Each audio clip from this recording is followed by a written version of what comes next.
네, 안녕하십니까. 서울시당 위원장 김용호입니다. 다시 하겠습니다. 안녕하세요. 더불어민주당 서울시당 위원장 김용호입니다. 오늘은 6월 27일입니다. 오랜 기간 오늘을 기다려왔습니다.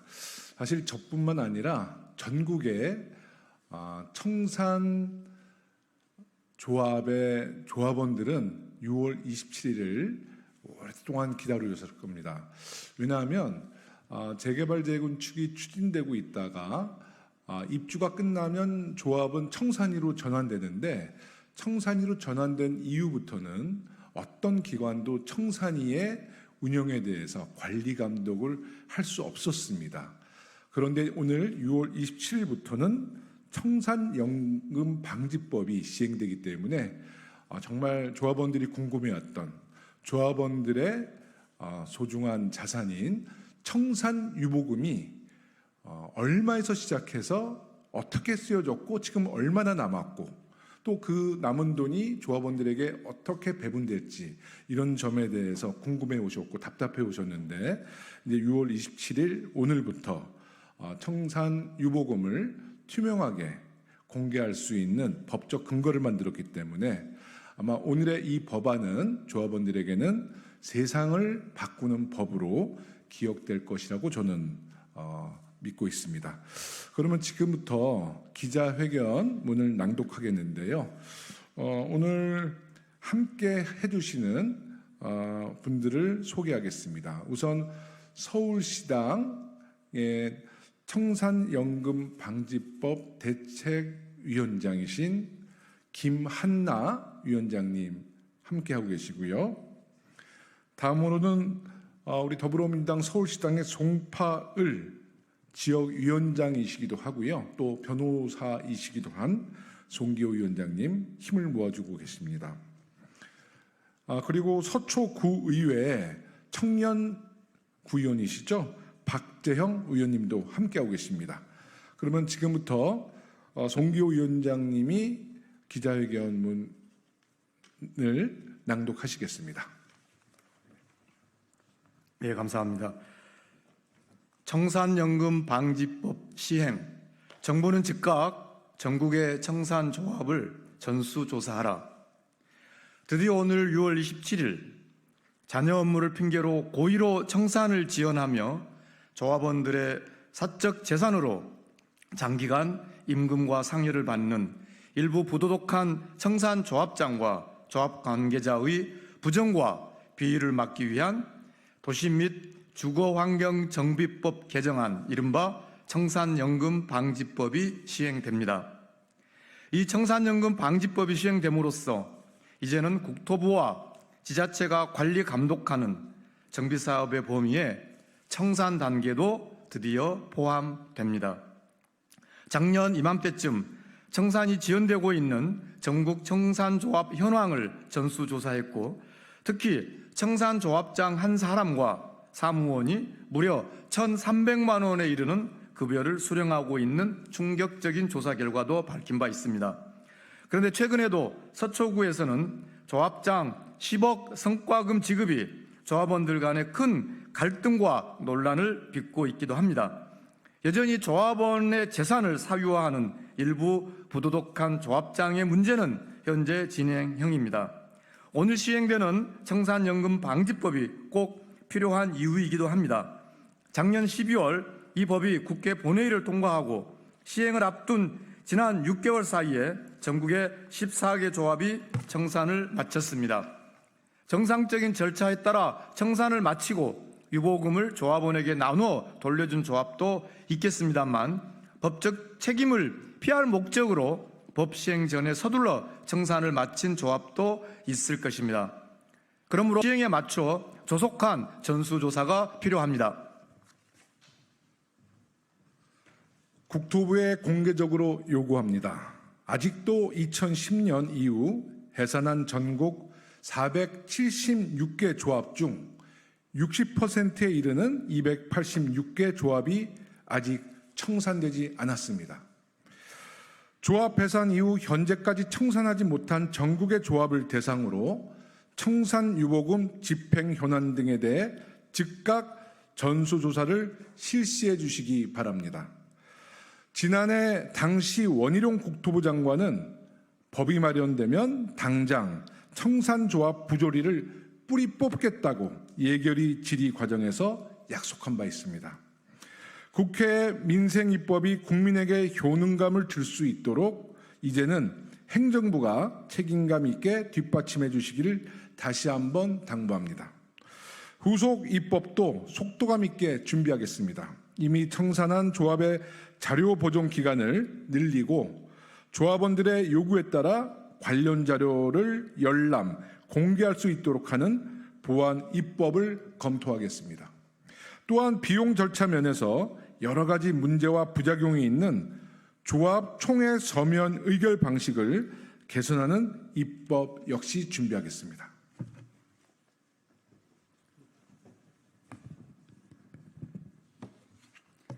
더불어민주당 서울시당은 청산연금 방지 대책 특별위원회를 설치하였습니다.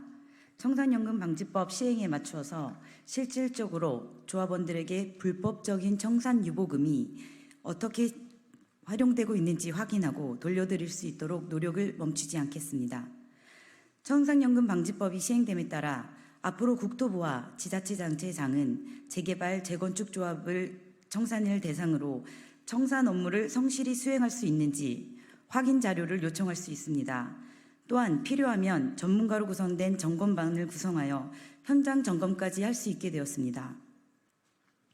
또한 점검을 통해 문제가 드러난다면 위법사항을 시정 요구하고 수사기관에 고발까지 할 수 있게 되었습니다. 청산연금 방지 특별대책위원회는 서울의 총 48개 지역위원회 차원에서 청산조합의 부정과 비리사회를 면밀히 살피고 마련된 법에 따라 행정조치가 이루어질 수 있도록 하겠습니다. 특히 청산조합 중 서초구 반포동 소재 모 재건축 조합의 경우 조합 해산 시 조합원들에게 보유금을 14억 현금이 있다. 보유지 매각의 예상 금액은 5억이다 하여 포함하여 유보금을 약 20억으로 보고하였는데 실제로는 매각 전 보유지 감정평가액만 25억 원인 것을 확인하였습니다. 더욱이 동조합의 유보금은 비용 처리 후 자녀 재산이 발생하는 경우 조합장과 임원, 대의원에게 지급되도록 되어 있어 청산 유보금의 불법적 사유화가 예상됩니다. 이에 금일 청산연금 방지법이 시행되는 오늘 더불어민주당 서울시당 청산연금 방지 대책위원회와 서초갑 지역위원회는 서울시장에게 반포동 소재 모 청산조합에 관한 자료 요청 및 현장 조사를 실시할 것을 공개적으로 요구하겠습니다. 이는 법 시행 후 첫 사례가 될 것입니다. 조합장 및 임원에게 고액의 성과금이 지급되는 경위를 제대로 파악하고 조합 운영 전반에 문제점이 없는지 투명하게 밝히겠습니다. 조합원들에게 정당한 청산 유보금을 돌려줄 수 있도록 노력하겠습니다. 앞으로 더불어민주당 서울시당은 투명하고 공정한 재개발, 재건축, 정비사업 생태계를 구축하고 조합원과 입주민 권리를 빈틈없이 보장하는 일에 최선을 다하겠습니다. 언론인 여러분의 특별한 관심을 부탁드리겠습니다. 감사합니다.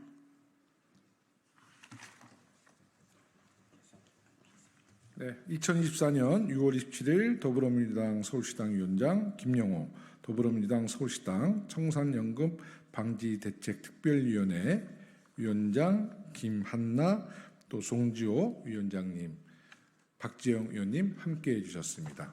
고맙습니다.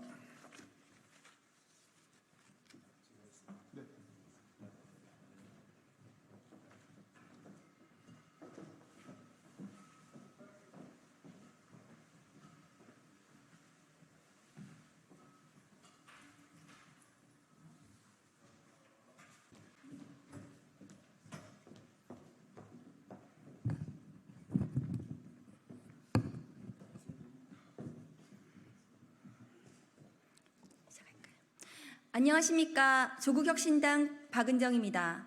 지난 총선 참패의 책임을 지고 여의도를 떠난 한동훈 전 비대위원장이 국민의힘 전당대회 출마를 선언하며 2달여 만에 여의도로 돌아왔습니다. 갈 데가 딱히 없어 돌아온 건 알겠는데 타이밍이 절묘합니다. 자녀 입시 비리 의혹에 대해 경찰이 재수사를 하지 않겠다고 밝히자 기다렸다는 듯이 당권 도전 의사를 밝힌 것입니다. 마치 경찰이 한동훈 전 비대위원장 가시는 길에 걸림돌을 치워준 모양새입니다. 경찰이 깔아준 꽃길을 지려밟고 여의도로 돌아와서 좋으십니까? 본인의 말맞다나 죽는 자리인데 마냥 좋아하고 있는 것 같아 참으로 딱합니다. 알고도 모른 척 하겠지만 지금 국회에는 한 전 비대위원장의 여러 의혹을 수사 대상으로 하는 특검법이 발의되어 있습니다. 조국혁신당이 당론 1호 법안으로 지난달 30일 발의한 한동훈 특검법이 그것입니다. 경찰에서 이번에 또 한 번 봐준 자녀 논문 대필 등 가족 입시 비리 의혹 외에도 한 전 위원장이 특검 수사를 받아야 할 의혹들은 차고 넘칩니다. 고발 사주 총선 개입 의혹, 윤석열 징계 취소 소송, 직권 남용 의혹, 이재명 대표 체포 동의안 설명에서 피의 사실 공표 등 의혹, 위법한 시행령으로 직권을 남용했다는 의혹 등에 대해서도 특검법은 수사 대상으로 명시하고 있는 것입니다. 경찰의 재수사 포기와 한 전 비대위원장의 전당대회 출마로 다시금 한동훈 특검법의 필요성이 재부상하고 있습니다. 더불어민주당 등 야권에서도 한동훈 특검법에 대해 동의를 표하는 의원님들이 늘어나고 있습니다. 이미 조국 혁신당의 12명의 의원들이 야권 의원들을 개별적으로 만나 한동훈 특검법 설득 총력을 기울이고 있는 상황입니다. 통과는 시간 문제입니다. 앞서 저는 한 전 비대위원장에게 정치를 하려면 자신을 둘러싼 의혹들을 먼저 깔끔히 해소하고 떳떳하게 나서라고 조언한 바 있습니다. 그 고언은 여전히 유효합니다.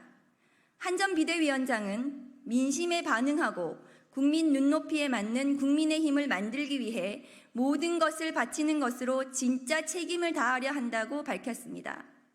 그 책임은 한동훈 특검법 수용으로 시작될 것입니다. 지금이 바로 반성과 혁신의 몸부림을 보여드렸어야 할 골든 타임인 것입니다. 국민 요구에 묵묵부답하고 오히려 퇴보하는 모습은 이제 그만 보여주시길 바랍니다. 오로지 민심과 국민 눈높이에 맞게 특검법을 수용하고 당당히 수사받고 떳떳하게 정치하십시오. 끝까지 자신을 둘러싼 비위 의혹에는 눈 감고 국민들을 호도하려 한다면 또 다른 특검이 예비된 윤석열 대통령 부부와 함께 비참한 말로를 맞을 것입니다. 부디 유념하십시오.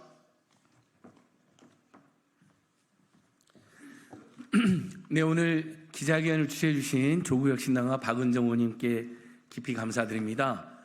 맨 오른쪽에 을들의 연대 박창진 대표님 참여해 주셨습니다. 전 대한항공 사무장으로서 재벌 대기업의 갑질을 폭로하시고 그 후로도 계속 사회정의와 검찰개혁과 함께 투쟁해 오신 분입니다. 제 옆에는 검사를 검사하는 변호사 모임, 정말 정치검찰의 횡포가 크게다라고 특수활동비 횡령, 그리고 이제는 정말 입에 담기 어려운 사고까지 저지르고 있는 검사들에서 공수처가 견제도 해야 되지만 법률가 단체에서 견제를 해주셔서 고맙습니다. 검사 모임의 오동현 대표 변호사 모셨습니다. 저는 한동훈 전 비대위원장, 법무부 장관이 청문회 시절에 정말 여러 언론에서 단독 특종 보도가 있었고 한 서울대 교수님 표현에 하면 조국 교수님 집안에서 있었던 그런 의혹과는 비교가 안 되는 최소 10배 이상은 더 심각한 비리들이다라고 지적한 적이 있었는데요. 그때 민생경제연구소 또 시민연대 함께 민주시민기동연대 등의 단체들이 총 4차례 고발을 한 바가 있습니다. 근데 총선 앞두고 시간을 끌더니 소환조사 한번 압수수색 한번 없더니 무혐의 처분했고, 그래서 저희가 4월 4일 날 직접 경찰에 이의신청을 제기했는데요. 그때 이의신청인이 바로 저희입니다. 민생경제연구소라는 안진거래라고 합니다. 그때 이의신청했을 때 경찰 수사심의위원회에서 모든 사건을 다루지 않는데 이 사건을 다룬다고 해서 저희들이 기자회견에 쓴 것처럼 그래도 혹시 경찰이 정치검찰과는 달리 너무나 명백한 입시 비리, 자녀 비리가 있었기 때문에 재수사에 나서는 거 아니냐 기대를 했었습니다. 총선 결과 또 윤석열, 김건희 정권, 한동훈 세력이 심판받지 않았습니까? 그런데 안타깝게도 동료 경찰의 부당한 수사를 비호하는 차원에서 또 한동훈 전 비대위원장이 여당 대표가 될 가능성이 높다는 보도가 이어지고 있었기 때문에 여당 대표랑 권력 실세한테 경찰이 꽃길을 깔아주고 일요일 날 있었던 지난주 일요일에 있었던 한동훈 대표의 출마 선언에 이렇게 도우미로 전락한 그런 부당한 결정을 했습니다. 여러분 저는 뒤에 두 분들 이야기 하나만 말씀드리겠습니다. 우리 기자님들께서 그리고 지금 오마이TV, 뉴스버스, 서울의 소리, 안진걸 TV 등에 생방송도 해주고 계시고 많은 분들이 지금 보고 계신데 물론 저희가 미처 파가지 못한 제도 언론의 생방송들도 종종 있었습니다. 항상 감사드립니다. 여기 취재진 기자님 딱 하나만 제가 간단하게 예를 들어보겠습니다. 여러분의 자녀분들께서 앱 경연대회 또는 어떤 경진대회에 정말 열심히 준비해서 정말 가진 노력을 기울여가지고 스스로 논문도 제출하고 스스로 앱도 제작해서 제출했는데 황당하게 실력도 좋고 정말 좋은 제품, 좋은 질의 내용을 냈는데 떨어졌습니다. 근데 한동훈 전 비대위원장 자녀는요, 여러분 정말 저는 상상도 할 수 없는 일입니다. 저도 상지대에서 오랫동안 강의도 했는데요. 요즘 학생들 중에 그런 짓 하는 학생들 없습니다. 뭐 커닝을 하거나 가끔 베껴서 내는 학생들이 있죠. 앱 경연대회라고 했더니 앱을 200만 원이나 되는 학생 입장에서는 엄청난 거금을 주고 사가지고 그걸 제출해가지고 수상을 했습니다. 저는 아이비리그 대학에 합격했는데 미국에 있는 학부모 모임이 굉장히 격노하고 분노하고 계시는데 거기도 제출됐을 가능성이 매우 높다 봅니다. 아직 확인은 안 됐고 경찰에 수사를 안 해가지고 전혀 그걸 알 수가 없지만 분명한 팩트는 앱 경연대회 200만 원 주고 사서 부당하게 불법으로 제출해서 상을 받았다는 겁니다. 그거 당연히 기관에 물어볼 필요도 없이 부정행위고 업무 방해이죠. 근데 경찰이 기관에 물어봤더니 답이 없다. 규정이 미비하다. 심사를 부실하겠다. 세상에 이런 법이 어디 있습니까? 또 하나 벤슨이라는 사람이 내가 논문 대신 써줬다라고 자백을 했습니다. 이것도 명백히 업무방해죠. 그 벤슨에게도 분명히 뭔가 금전 대가를 줬을 것이라는 의혹이 제기되고 있습니다. 이런 걸 수사 안 하면 무엇을 수사합니까 도대체? 그런 상황에서 경찰이 재수사 심의까지 열어놓고도 기각을 해서 국민들의 분노가 지금 다시 비등하고 있고, 그래서 우리 박은정 의원님이 대표 발의한 한동훈 특검법이 다시 국민들 사이에서 인구에 해자되고 있습니다. 김건희를 권익위가 명백히 봐주니까 김건희 특검법이 지지 여론이 확산되고 최상병 특검법을 고의적으로 방해하고 있는 윤석열 집단 때문에 최상병 특검법에 대한 지지 여론이 확산되는 것처럼 이제 우리 국민들께서는 최상병 특검법, 김건희 특검법 그리고 한동훈 특검법으로 이 정치검찰 불법 비리 세력, 무도한 비선 권력 세력 끝장내는 계기로 해야 된다. 물론 이제 정권 끝장까지는 이야기하지 않는다고 사회정의를 위해서도 무너진 법조 정의를 위해서도 최상병 특검법, 김건희 특검법, 한동훈 특검법 꼭 필요하다는 여론이 지금 고조되고 있다고 생각합니다. 저희들 조국혁신당과 또 박은정 의원님과 끝까지 밖에서 더 싸워서 한동훈 특검 반드시 관철되시도록 국민들과 함께 투쟁하겠습니다. 감사합니다. 이어서 오동현 검사 모임 대표 변호사께서 말씀하시겠습니다. 네, 안녕하십니까. 검사를 검사하는 변호사 모임 대표를 맡고 있는 오동현 변호사입니다. 윤석열 대통령, 김건희 여사, 한동훈 전 비대위원장은 성역입니까? 이들에 대해 많은 의혹이 제기되고 이를 뒷받침하는 객관적인 자료들이 드러나고 있지만 정치검찰과 윤석열 대통령 정권에 장악된 경찰은 이들에 대해 제대로 된 수사를 전혀 진행하지 않고 있습니다. 야권 인사에 대해서는 가혹할 정도로 무자비하게 압수수색 등 강제 수사를 진행하면서 여권 실세들에 대해서는 너무나 자비롭습니다. 선택적 수사, 선택적 기소에 많은 국민들께서 검찰, 경찰을 불신하고 분노하고 계십니다. 이런 상황에서 한동훈 전 비대위원장의 각종 의혹에 대해 특검법을 요구하는 목소리가 점점 더 커지고 있습니다.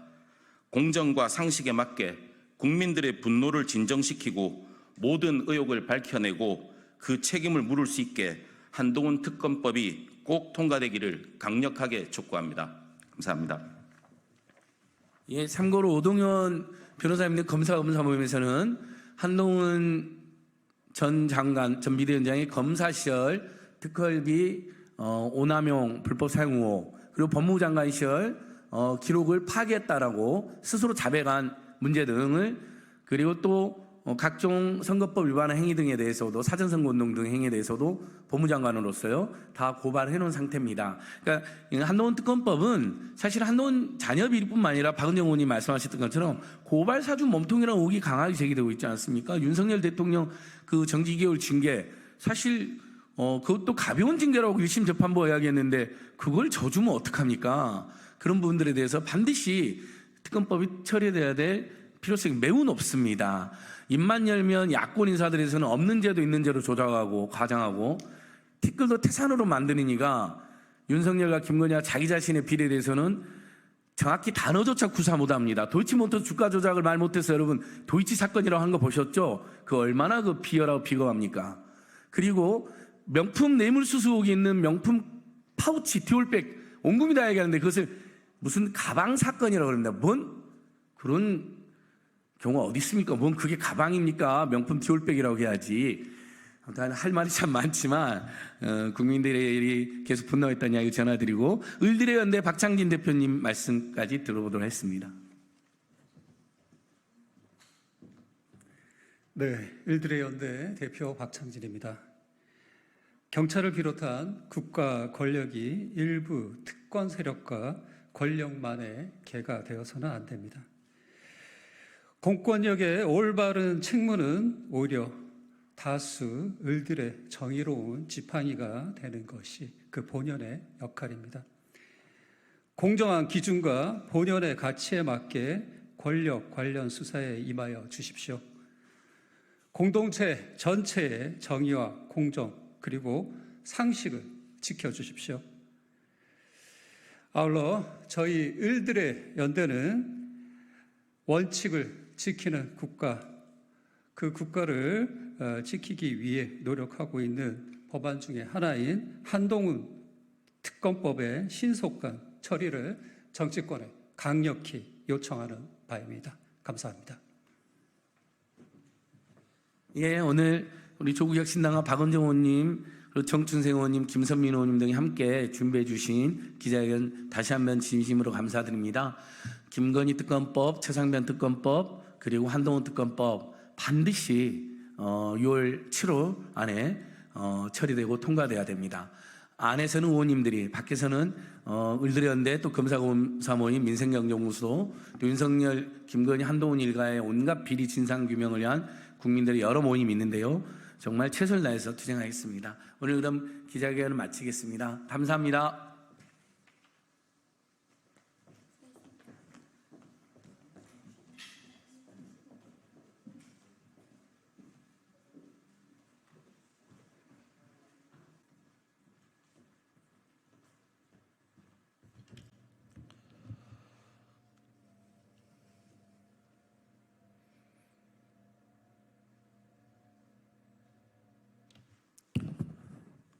네, 더불어민주당 최민석 대변인입니다. 브리핑 시작하겠습니다.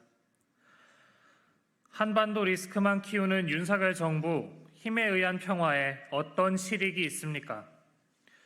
윤석열 정부의 위험천만한 안보 정책에 한반도의 군사적 긴장이 고조되고 국민은 불안에 떨고 계십니다.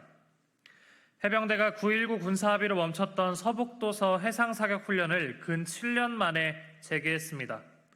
하지만 돌아오는 것은 오물풍선과 탄도미사일 등 도발뿐입니다. 윤석열 정부 대북 정책의 실효성을 따져보지 않을 수 없습니다. 북한에 거꾸로 도발의 빌미만 내주는 윤석열 정부의 대북 정책에 무슨 실익이 있습니까? 무엇보다 접경지역 주민들과 오물풍선에 놀란 국민들께 남북의 군사적 긴장은 직접적인 두려움입니다. 이분들의 두려움은 윤석열 정부를 살아가는 내내 감내해야 할 대가입니까? 윤석열 정부는 힘에 의한 평화를 강조하지만 지금 한반도는 평화롭지 않습니다. 윤석열 정부는 지금 한반도가 평화롭다고, 이것이 힘에 의한 평화의 결과라고 말할 수 있습니까? 한반도의 전쟁 리스크를 키우고 국민께 안보 불안을 강요하는 윤석열 정부의 강대강 정책은 재고되어야 합니다. 북한이 도발을 멈추도록 만드는 것이 윤석열 정부 안보 정책의 목적이라면 그 성과를 보여주십시오. 한반도를 화약고로 만들려는 것이 아니라면 북한을 대화 테이블에 앉히길 바랍니다. 이상입니다.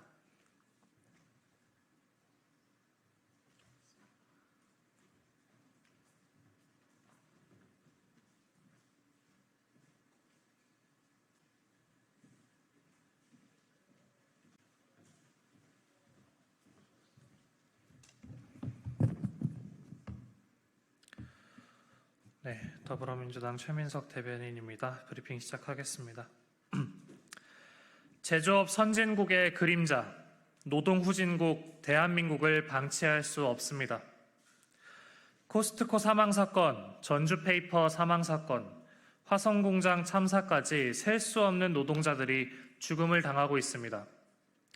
대한민국은 적어도 노동, 안전 분야에서만큼은 후진국입니다. 화성 아리셀 공장 화재는 예견된 참사였습니다.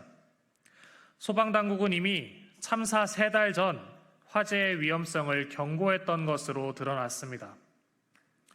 더욱이 희생된 외국인 노동자들은 불법 파견 형태로 고용되어 최소한의 안전교육도 받지 못한 것으로 보입니다.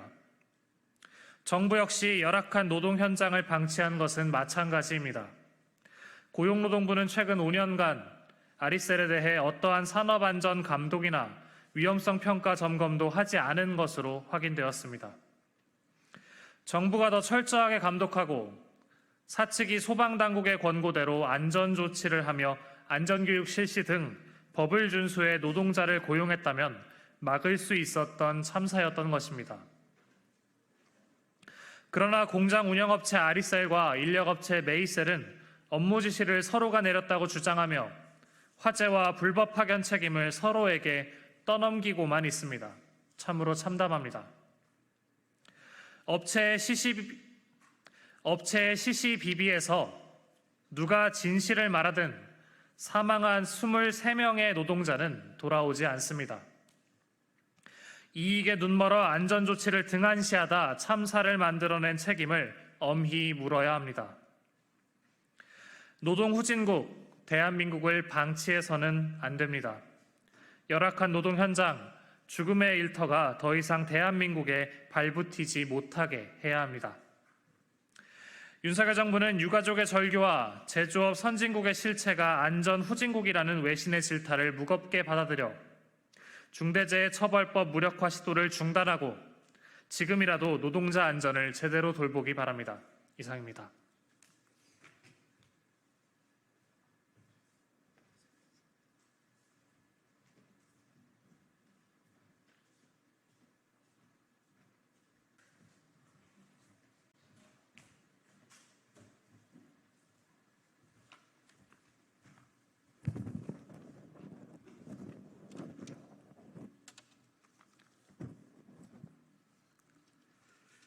네, 안녕하십니까.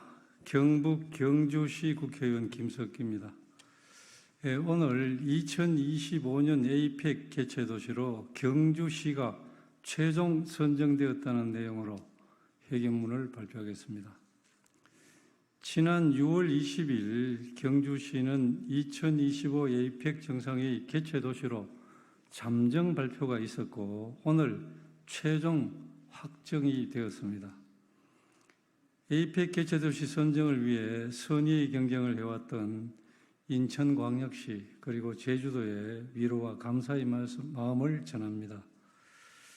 2025년 에이펙 정상회의 경주 유치는 그동안 경주 시민 모두가 한마음 한뜻으로 혼연일체가 되어 염원하고 성원한 결과입니다. 경주 시민께 깊이 감사드립니다.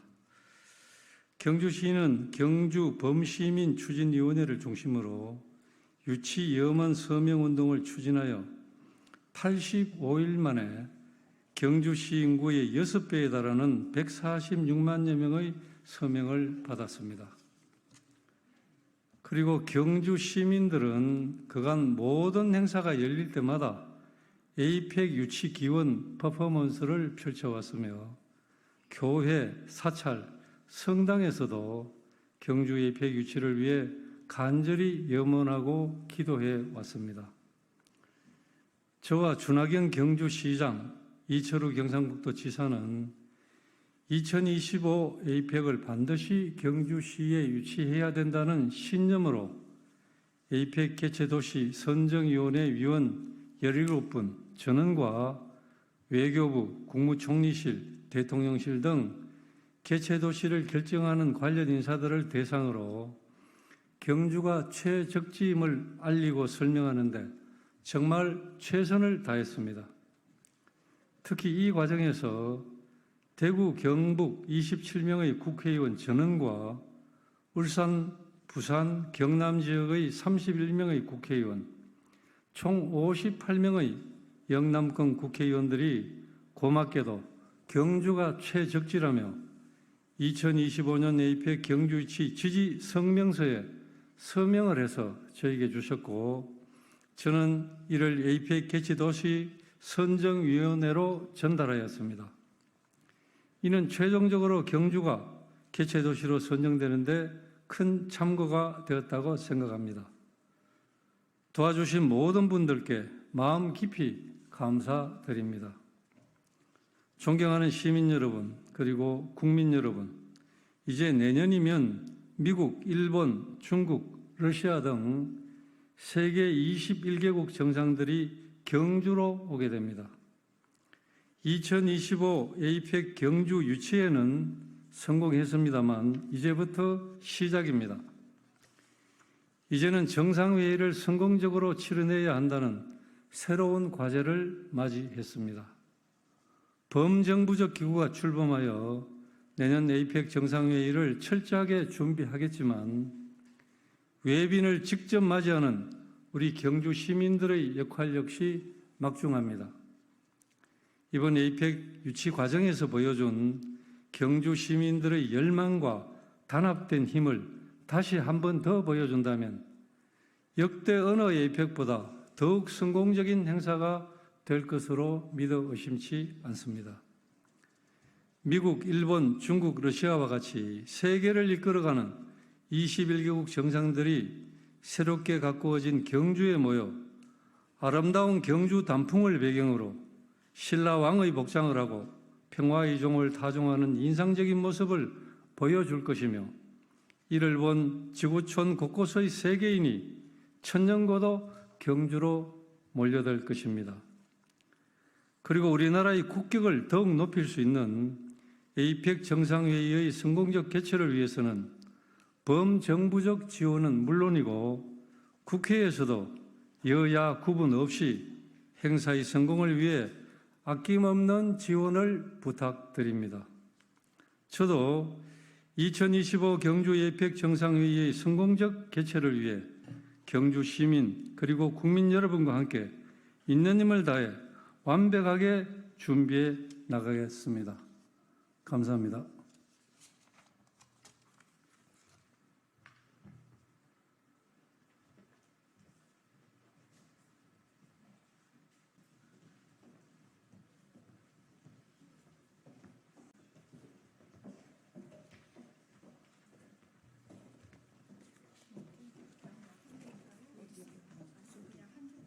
이거예요?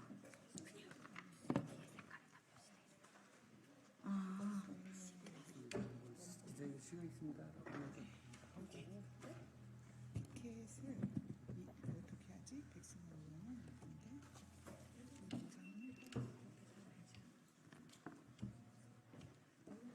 처음에 사회 볼 사람이 누구예요? 사회자가 사회 보시고 더불어민주당 누가 말하겠다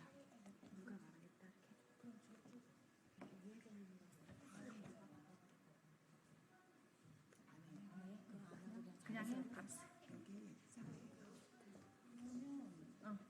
이쪽으로 몇 분 가시. 이쪽으로 두 분 이쪽으로 오세요.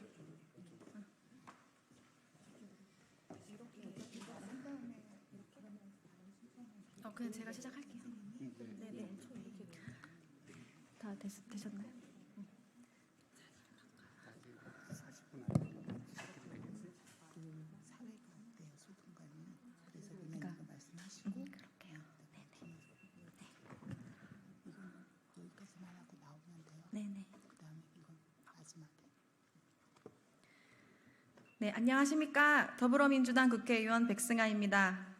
윤석열 정부가 유보통합을 추진한 지 1년 반이 되었습니다.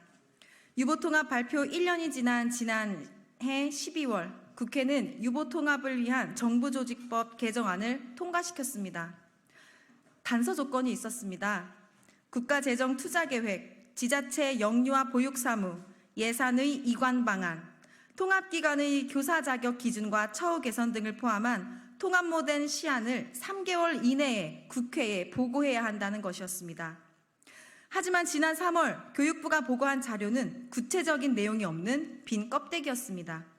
지난 5월 교육부 장관이 발표한 유보통합 예산계획은 예산의 추계도, 예산을 이관할 방안도 부실한 현재보다 나아진 것이라고는 결코 생각할 수 없는 계획이었습니다.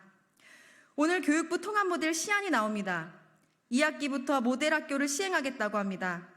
우리 아이들의 미래가 걸린 일을 어떻게 이렇게 부실하게 추진할 수 있단 말입니까? 오늘 이 자리는 유아교육단체, 보육단체, 학부모단체, 교육단체가 모두 한자리에 모였습니다. 우리 아이들을 위한 유보통합이 되어야 한다는 데에 모두가 진심이기 때문입니다. 국가가 나서서 우리 아이들에게 질 높은 교육뿐 아니라 질 높은 보육을 제공해야 한다는 것은 이 시대의 과제입니다. 우리는 그 무엇보다 이 일에 진심입니다. 우리 더불어민주당 고민정 국회의원님, 박성준 국회의원님과 저 백승아는 행복한 교육 학부모회 조주연 부회장님, 교사노조연맹 김용서 위원장님, 실천교사노조 천경호 회장님, 윤지혜, 장은미 위원장님과 함께 정부와 교육부에 요구합니다. 정부는 교육과 보육의 질을 높이는 구체적이고 실질적인 예산 대책을 마련하십시오. 지방교육재정을 유보통합, 돌봄사업 예산으로 전용하며 보육과 교육을 망치려 하지 마십시오. 정부는 유보통합, 돌봄 예산을 국가예산으로 설계하여 국가 책임의 보육, 교육 약속을 이행하십시오. 이제 국회의원, 교육, 보육, 학부모 단체의 공동 선언문을 발표하겠습니다.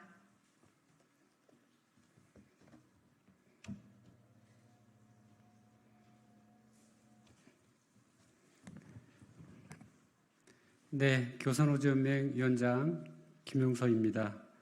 공동 선언문을 낭독하겠습니다. 교육재정 전용계획 중단, 유보통합 돌봄사업 국가예산 확보 촉구 국회의원 교육보육 학부모 공동선언 2024년 5월 17일 이주호 부총리 겸 교육부 장관은 국가재정전략회의에서 지방교육 재정 혁신 방안으로 2025년 유보통합을 위한 교육보육 책임 특별회계를 신설하겠다고 보고했다.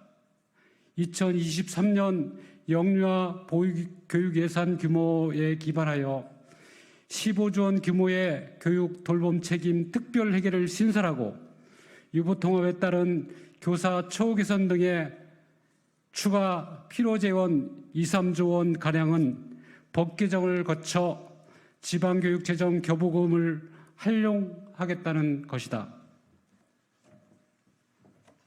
교육부의 특별회계안은 설계부터 허점투성이다. 우선 특별회계로의 이전을 강제할 수 없는 시도 시군구의 자율시책 보육사업 예산 약 2조 원을 포함하고 있다. 국고보조 매칭사업 보육예산 3조 원 중 지자체 부담액 1조 5천억 원도 이관이 불투명하다. 또한 교육부의 특별회계안에는 보육의 시도교육청 이관에 따른 인건비가 계상되어 있지 않다. 교육부는 올해 늘봄 업무 행정 전담 인력만 2천여 명을 배치한다고 했다. 보육은 늘봄보다 훨씬 방대하다. 지자체의 보육 업무 담당자 수는 1,700여 명이지만 이 일을 위해 시설, 회계, 안전 등 지자체의 다른 부서들의 협조하에 이루어지고 있다. 보육 업무가 교육청으로 이관되면 이런 협조가 불가해 교육청 인력을 크게 증원하지 않고는 보육 업무를 제대로 수행할 수 없다. 따라서 업무가 이관되면 교육청은 수천의 인력을 증원할 수밖에 없고 수천억 원의 인건비를 추가 투입할 수밖에 없다. 유보통합이 실현되지 않은 현재의 상태를 유지한다고 해도 4조 원가량의 비용이 누락되어 있는 것이다. 이어 여기에 교육부가 말한 유보통합에 따른 추가 필요 재원 2에서 3조 원을 합치면 6에서 7조 원이 추가로 필요하다. 교육부는 이렇게 필요한 추가 비용을 유초 중등교육에 사용하는 지방교육 재정 교부금으로 충당하겠다고 한다. 교육부의 이러한 계획은 가뜩이나 부족한 교육 재정을 유보통합 및 돌봄 확대 예산으로 전용하여 교육과 보육을 공멸에 이르게 할 심각한 문제를 안고 있다. 한국교육개발원의 2023 지방교육재정 분석 종합보고서에 따르면 지방교육재정에서 고정경비 비중은 평균 75%이다. 70조 원의 지방교육재정 교부금 중 75%의 고정경비를 제외하면 교육청이 가용 가능한 재정은 고작 17.5조 원에 불과하다. 지금 학교는 수업 정상화를 위한 수업 방해 학생 분리 제도를 위한 인력과 시설 구비, 심리 정서 위기 학생 치유 지원, 맞춤형 교육을 위한 인프라 구축 등등 교육 재정이 추가 투입되어야 할 과제가 산적해 있다. 그런데 교육 재정 가용 예산의 3분의 1이 넘는 6에서 7조 원을 유보통합 재원으로 사용한다는 것은 교육 정상화를 위한 과제를 포기하는 것이나 다름없다. 실천교육교사 모임의 회장 천경호입니다. 보육계는 유보통합으로 공적 보육의 질이 높아질 것을 기대하고 있다. 그러나 정부의 보육 정책은 공적 보육의 질 향상이 아니라 사적 보육 강화 방향으로 가고 있다. 2024년 보육 예산은 2023년 본 예산보다 14.4% 증가한 7조 6,406억 원이다. 그러나 부모급여 지원 예산이 2023년보다 78.2% 증가했고 어린이집 확충 예산은 대폭 삭감되었다. 공공보육 이용률은 여전히 25%에 머물고 있는데 어린이집 확충 목표는 2020년 581개에서 2024년에는 일반 신축 신규 33개소, 장애아 전문 신축 신규 2개소에 불과하다. 게다가 보건복지부 일반 예산 사업이었던 어린이집 확충과 기능보강 사업이 지역균형발전 특별회계로 이관되었다. 지역균형발전 특별회계는 지역 간의 균형 발전을 도모하고 재정 격차를 줄이기 위해 운용되는 재원이며 지역 자율재정이다. 보편적 복지로서 일반 예산으로 편성되었던 보육 예산을 지역균형발전 특별회계로 이관한 것은 보육 사업을 지방으로 이전한 것이다. 영아수당 예산을 대폭 증액하고 보육 사업 예산을 감축하고 지방으로 이관한 것은 정부의 보육 정책이 국가 책임 공적 보육 강화가 아니라 사적 보육 강화, 지방 이양이라는 방향으로 가고 있음을 말해준다. 정부가 보육 사업을 교육청으로 떠넘기려는 유보통합 정책은 이런 정부 보육 정책의 연장선상에 있다. 이런 정부의 보육 정책 하에서 추진되는 지방교육 재정으로 보육을 떠넘기는 유보통합 정책이 교육은 물론 보육도 황폐화하게 할 것임은 자명하다.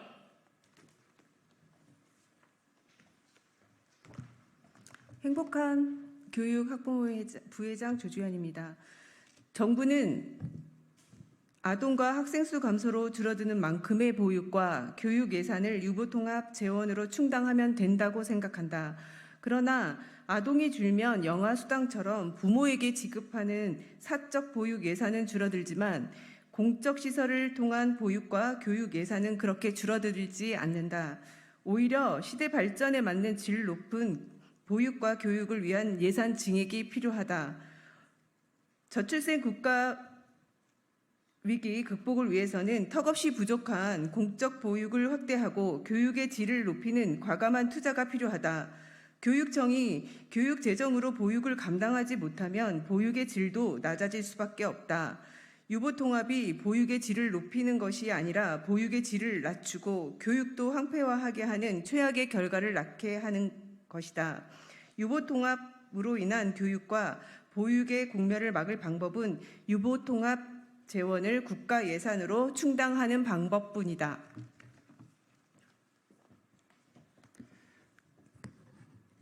정부는 2024년 늘봄학교 전면 시행을 추진하면서 국고 지원은 하지 않았다. 국가 책임 돌봄이라면서 국고 지원은 영원인 채로 교육청의 비용을 전가하는 것은 예산 폭력이며 교육 개선이라는 비판을 면할 수 없다. 2024년 늘봄 사업과 똑같은 논리로 수조 원의 유보통합 예산을 유초 중등 교육 예산에 섞어버리는 복거를 마냥 보고만 있을 수 없다.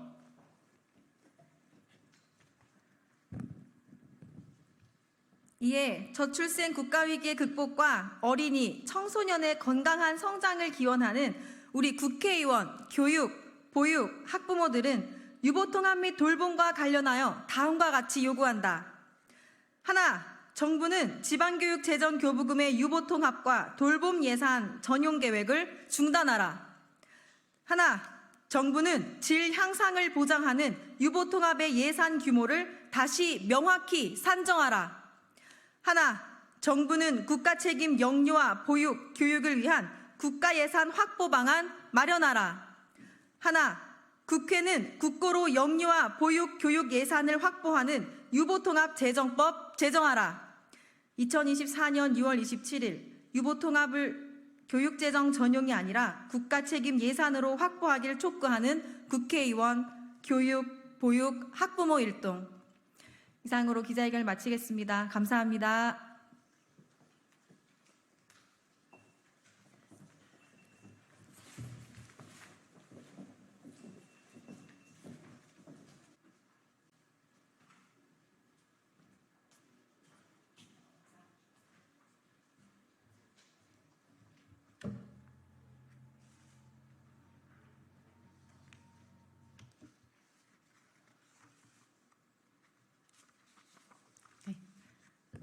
안녕하십니까. 더불어민주당 대전 유성을 황정화 의원입니다. 기자회견을 시작하겠습니다. 윤석열 정부의 말장난식 R&D 예산 발표를 강력 규탄합니다. 존경하는 국민 여러분, 과학기술계 종사자 여러분, 과기계와 현장 연구자들이 가지고 있던 일말의 희망이 무너졌습니다. 오늘 과학기술정보통신부는 내년도 R&D 예산을 역대 최대 규모로 편성한다고 발표했습니다. 할 말도 잃게 만드는 말장난, 예산 장난입니다. 과기부의 발표에 따르면 내년도 주요 R&D 예산안은 24.8조 원이라고 합니다. 올해 예산은 21.9조 원, 지난해 예산은 24.7조 원이라 내년도 예산이 역대 최대 규모라고 발표했습니다. 그런데 정부가 올해 예산안이 국회에서 통과되고 난 후 발표한 R&D 예산 얼마입니까? 지난해 31.1조 원 대비 4.6조 줄어든 26.5조 원입니다. 게다가 아직 제대로 반영되지 않은 3천억 원 규모의 사업을 24.8조 원에 포함시킨 것은 어느 나라식 계산법입니까? 왜 숫자 장난을 하고 있는지 의구심만 커집니다. 과기부는 일반 R&D 예산을 제외한 수치라고 발표했는데 실제 총 R&D 예산이 어떻게 변동되는지 명명백백하게 밝혀야 할 것입니다. 역대 최대라는 휘황찬란한 미사 여구 속 내용도 문제입니다. 속빈 강정이었습니다. 과기부의 발표를 온전히 수용하더라도 내년도 R&D 예산은 2023년 대비 1천억 원, 고작 0.4% 증액입니다. 또한 실질 R&D 예산은 어떻게 됩니까? 물가 상승률을 감안하면 내년도 R&D 예산 2023년도 대비 사실상 삭감입니다. 한국은행에 따르면 2023년도 물가 상승률 3.6%에 이어 올해도 2.6%, 내년에는 2.1%의 물가 상승률이 나타날 것으로 예측됩니다. 이렇게 되면 과기부가 발표한 내년도 주요 R&D 예산 24.8조 원의 실질 예산은 23.7조 원에 불과합니다. 폭력적 예산 삭감이 있기 이전인 2023년도 24.7조 원 대비 4.2%, 즉 1조 원이나 삭감되는 꼴입니다. 이걸 보고 역대 최대 규모라고 자화자찬하는 게 말이 됩니까? 불난 집에 기름 끼얹으며 불을 끄고 있다는 겁니까? 게다가 2022년도에 발표한 2022-2026년 중기 재정 운영 계획조차 지키지 않고 있습니다. 대통령 말 한마디로 국가 R&D 시스템이 무너져 내리기 전 정부가 약속한 2025년도 R&D 예산은 2023년도 대비 8% 증가한 33.2조 원이었습니다. 이번 과기부 발표에는 윤석열 정부가 아무런 근거도 없이 삭감했던 계속 과제 사업들의 예산을 복원하겠다는 내용조차 없습니다. 그나마 출연년 주요 사업비가 증액된 것은 불행 중 다행이지만 국가과학기술연구회가 의결한 증가폭 36.2%에는 크게 못 미치는 점도 면밀하게 살펴야 합니다. 윤석열 정부가 선심 쓰듯 내어준 R&D 예타 면제라는 말장난으로 모든 걸 덮을 수는 없습니다. 예산이 없는데 예타 면제가 무슨 소용입니까? 쌀을 다 뺏어놓고 구멍 뚫린 가마솥을 선물로 주는데 누가 반길 수 있겠습니까? 윤석열 정부의 무책임하고 무도하고 폭력적인 국정 운영에 왜 대한민국 미래를 책임져온 과기계와 연구 현장이 고통받아야 합니까? 사람은 속일 수 있어도 농사는 속일 수 없다고 했습니다. 샤워실의 바보 같은 조변석계 정책에 과기계와 연구 현장만 골병이 들고 있습니다. 올해 과기부 R&D 계속과제 사업 중 무려 175개가 예산이 삭감되었습니다. 전년 대비 90% 넘게 예산이 깎인 경우까지 있습니다. 또 결국 일부 연구는 중단되기까지 했습니다. 나라를 위해 연구하겠다며 해외 유명 대학 교수직까지 박차고 한국에 들어온 30대 연구자의 연구비가 0원이라고 합니다. 국가 석학이자 이론물리학의 권위자인 이기명 고등과학원 부원장은 예산 부족으로 한국을 떠나 중국으로 일을 옮긴다고 합니다. 연구개발 사업 등이 포함된 전문 과학 분야 비자발적 실직자가 전년 동기 대비 5개월 연속 증가해 지난달 기준 3만여 명에 달했습니다. 과학기술로 성장해온 대한민국의 현실이 어떻게 이렇게까지 암울하고 참담해졌습니까? 뿌리부터 기둥, 열매까지 이어지는 성장의 사다리가 완전히 끊기고 있습니다.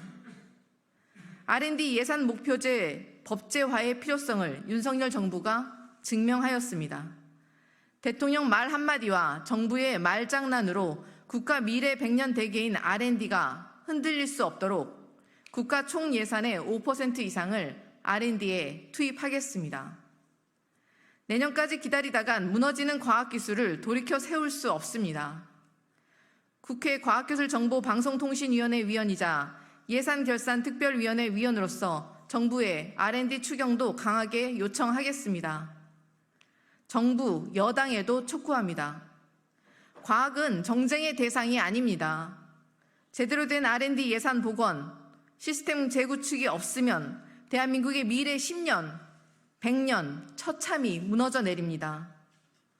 정부가 예산안을 국회에 제출하기 이전에 R&D 예산을 제대로 복원해야 합니다. 또한 과학기술을 살릴 R&D 추경 논의 역시 전향적으로 나서길 촉구합니다. 감사합니다. 2024년 6월 27일 더불어민주당 대전 유성구을 국회의원 황정아입니다. 이상입니다.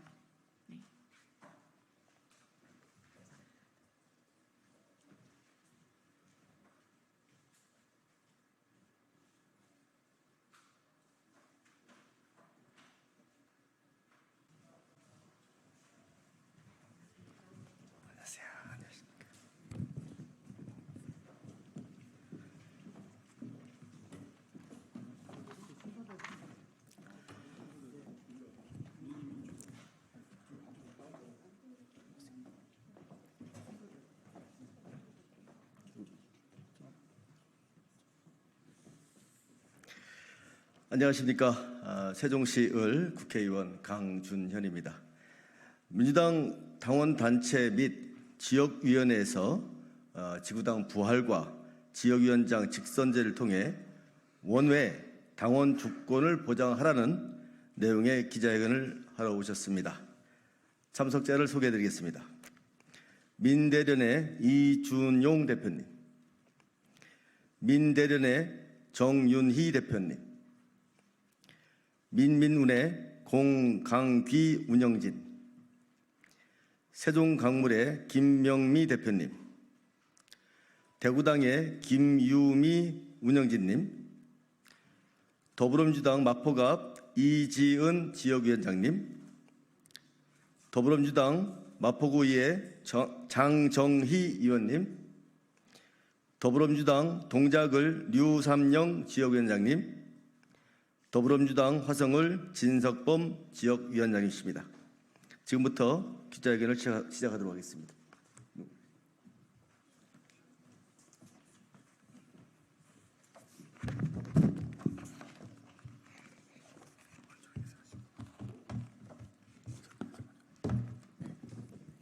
네, 안녕하세요. 민민운 대표 정윤희라고 합니다. 안녕하십니까. 개혁을 요구하는 민주당 전국대 의원들 민대련 대표 이준용입니다. 성명서 낭독을 시작하겠습니다. 지구당 부활 입법으로 지역 당원 주권 보장하고 풀뿌리 민주주의 살려내자. 민민은 민대련, 더 명문학교, 부산당당, 대구당, 더민실, 잼칠라보호연맹, 포민당, 세종강물 등 9개 더불어민주당 당원단체는 정당법과 정치자금법의 개정 입법을 통해 풀뿌리 민주주의 핵심인 지구당을 조속히 부활시킬 것을 강력히 촉구한다.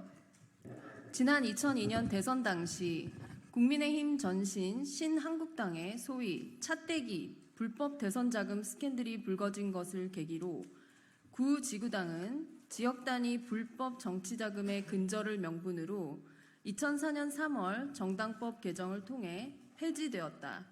이에 지역구 의원을 내지 못한 원외 지역구의 당원협의회 및 지역위원회에서는 지역사무소 운영과 후원금 모금이 불법화되었다. 그 결과 불법 정치자금 근절의 명분이 무색하게 원외 지역구 조직의 불법 정치자금 논란이 끊이지 않는 한편 현역 의원들만이 합법적으로 정치 후원금을 받아 지역구 사무실을 운영할 수 있는 권한을 독점함으로써 지역 풀뿌리 민주주의에 기반한 정치 신인의 성장을 가로막게 되었다. 지금 현재 지난 총선에서 지역구 의원을 내지 못한 민주당 원외 지역위원회들은 지역 사무소도 사무원도 없이 지역 당원들의 뜻을 모으는데 어려움을 겪고 있으며 원외 지역 당원들 또한 참여와 소통의 길을 찾지 못하고 직간접적으로 소외당하고 있다. 그 어느 때보다 선전했음에도 간발의 차이로 아쉽게 패배했던 여러 후보들이 지역 당원들과 합심 단결하여 제도전의 기반을 만들어가긴커녕 소통의 끈이 끊어질까 붙드는 데 급급하고 있는 것이 현실이다. 이에 우리는 지금에야말로 풀뿌리 민주주의의 핵심인 지구당을 부활시켜 각 지역 당원들이 원활한 소통으로 의견을 모아 현실 정치에 참여하는 당원 주권을 보장하고 청년과 정치 신인들이 기존 정치인들과 현장에서 동등하게 정견을 펼칠 수 있는 공정한 경쟁의 장을 마련할 것을 촉구한다. 정당법과 정치자금법의 조속한 개정을 통해 각 선거구별 지구당 설치와 지구당 사무소 운영, 유급 사무직원 고용, 후원금 모금을 허용함으로써 지구당을 부활시킬 것을 요구한다. 거듭 주장하건대 오늘의 더불어민주당은 지역 단위에서 소수 대의원이나 후원자 휘둘리던 과거의 민주당이 아니다. 당비를 내는 진성권리당원이 250만 명이나 되는 전 세계 최대의 민주정당으로서 254개 선거구에서 지구당 하나씩을 제대로 운영할 역량을 자신하는 것은 말할 것도 없이 당연한 일이다. 건전한 지구당의 부활이야말로 평등한 당원 주권의 요람이자 지방 분권과 국토 균형 발전에 기반이 될 것임을 믿어 의심치 않는다. 다만 지역위원장은 전원 예외 없이 지역당원 직선으로 선출해야 한다. 지역위원장이 자금 집행권을 내세워 지구당의 의사결정을 독식해 사당화하거나 토호 세력과 결탁하는 폐단을 미연에 방지할 수 있도록 지역당원 경선으로 검증하는 지역위원장 직선제야말로 건전한 지구당 부활의 선행 조건이 될 것이다. 지역구 도입 단계에서는 현 지역위원장들이 지역위원장을 맡도록 하더라도 경선을 거치지 않은 단수 임명 지역위원장들은 지역당원 과반수의 신임을 통해 검증받도록 하고 신임을 득하지 못할 경우 새로운 후보들을 세워 경선해야 할 것이다. 아울러 민주당의 당직자 백인 제한은 권리당원 250만 명 현실에 전혀 맞지 않는 부조리요 성장 지체다. 민주당은 250만 권리당원들 모두가 당의 정치활동에 자유롭게 참여할 수 있도록 당원 주권 행사를 뒷받침하는 데 부족함이 없는 현실적인 당 조직안을 만들어 적정수의 당직자를 배치해 운영해 가야 할 것이다. 나라가 흔들리는 지금 우리 민주당 권리 당원들은 지구당 부활을 통해 대한민국 방방곡곡에 민주주의의 뿌리를 단단히 박아내림으로써 흔들리는 나라를 붙잡고 민주당 중심의 정권 견제, 정권 교체를 통해 다시금 바로 세우는 데 앞장서고자 한다. 2024년 6월 27일 민대련, 민민운, 더명문학교, 부산당당, 대구당, 더민실, 잼칠라보호연맹, 포민당, 세종강물 일동.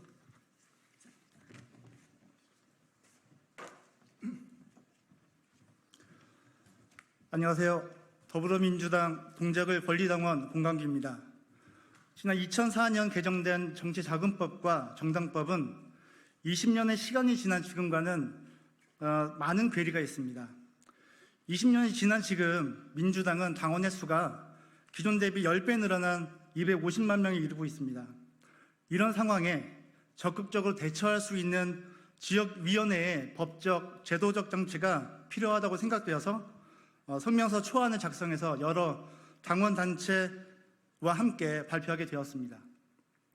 당원들의 권리를 보장하고 당원들의 니즈를 반영해서 궁극적으로 당원 중심의 정당이 되는 출발점은 지역위원회의 활성화라고 생각합니다. 더불어민주당에서 차기 임시회에서 통과를 목표 삼아서 명실상부한 당원 중심 정당으로 자리매김하길 바랍니다. 감사합니다.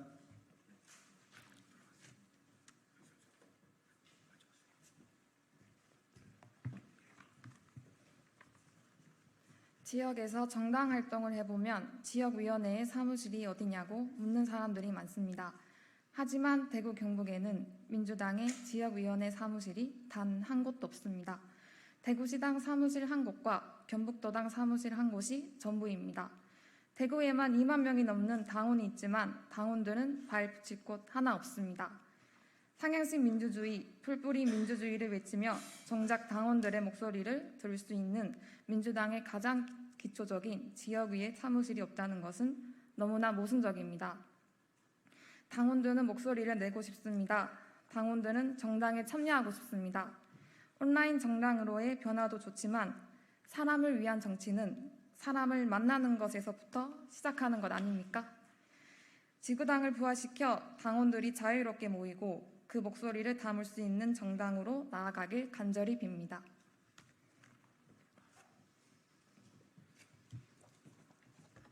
지구당 부활 및 지역위원장 직선제에 대한 부산당당 입장.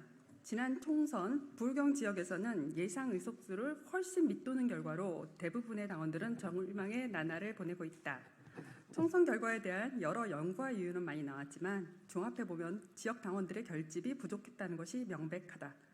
지역 당원들을 결집하기 위한 특단의 대책이 필요한 자금의 상황에서 지역 당원들의 주권을 보장하고 참여와 소통으로 풀뿌리 민주주의를 부활시키며 공정한 경쟁으로 정치 신인을 발굴하여 대한민국을 다시 세울 첫 번째 단추인 지구당 부활과 지역위원장 직선제를 깨어있는 시민의 조직 부산당당은 강력히 촉구하는 바이다. 덧붙여서 오늘 기자회견을 추진하는 우리 당원들의 마음을 잘 표현한 경북의석군 지역대의원의 메시지를 또 전합니다. 읽겠습니다. 민주당 지역구 의원 한 명 없는 곳에 사는 당원들은 가뜩이나 외로운 싸움에 힘들 때 찾아가 기댈 공간 하나 없는 것이 현실입니다. 변두리라도 좋으니 구심점이 될 만한 공간과 당원들의 민원을 받고 실행하며 다음을 준비할 직원 한 명 정도는 필요합니다. 아니 절실합니다. 대신 당원의 당비로 운영되는 곳이니만큼 능률평가와 같은 제도를 통해 보다 당원 중심의 잣대를 적용할 필요가 있습니다. 이기적일지 모르겠지만 여야 합의하에 원외 지역에라도 실험적, 한시적으로 지구당 부활 연습을 해보는 게 어떨지 몇 년 전부터 생각했습니다. 이상입니다.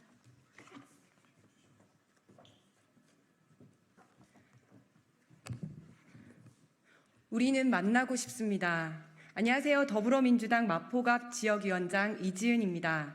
저는 22대 국회의원 선거에 출마했고 낙선했고 그래서 지금은 소위 원외에서 지역위원장 일을 하고 있습니다. 지역위원장의 역할은 지역 내에서 주민들의 의견을 수렴하는 일입니다. 현 정부의 정책과 우리 마포구 정책에 대해 어떻게 생각하는지를 듣고 이를 구청과 시청에 전달을 합니다. 당원들을 만나 민주당에 바라는 점을 들어 당에 알리기도 하고 어떻게 하면 민주당의 가치를 알릴지 함께 고민도 합니다. 청년의 목소리, 여성의 목소리, 노동자의 목소리를 듣고 우리가 할 수 있는 일이 무엇인지 찾습니다. 이런 게 풀뿌리 민주주의라고 생각합니다. 우리 헌법과 정당법에서도 정당 활동의 자유를 보장합니다. 민주당도 당원 중심 정당을 표방하며 당원들의 정치 참여를 지원하겠다고 합니다. 그런데 우리는 만날 곳이 없습니다. 지역위원회 활동은 장려하지만 사무실을 두는 것은 위법이라고 합니다. 사무실을 두면 불법 정치 자금을 수수하기 때문에 20년 전에 아예 사무실을 두는 것을 금지하였습니다. 그러나 우리 시민의식 20년 전과 같지 않습니다. 선거 때 돈 쓰면 바로 신고 들어갑니다. 불법 선거 자금을 수수하면 그때 강력하게 처벌하면 됩니다. 이제는 당원과 주민이 정치의 주인이 되는 시대를 열고 싶습니다. 구의원 후보도 내가 뽑고 지역위원장도 내가 뽑고 그러다 잘못하면 내려오게도 하고 그런 시대를 열고 싶습니다. 그러기 위해 함께 만나 눈 마주치고 이야기하고 함께 고민하고 싶습니다. 우리는 만나고 싶습니다. 감사합니다.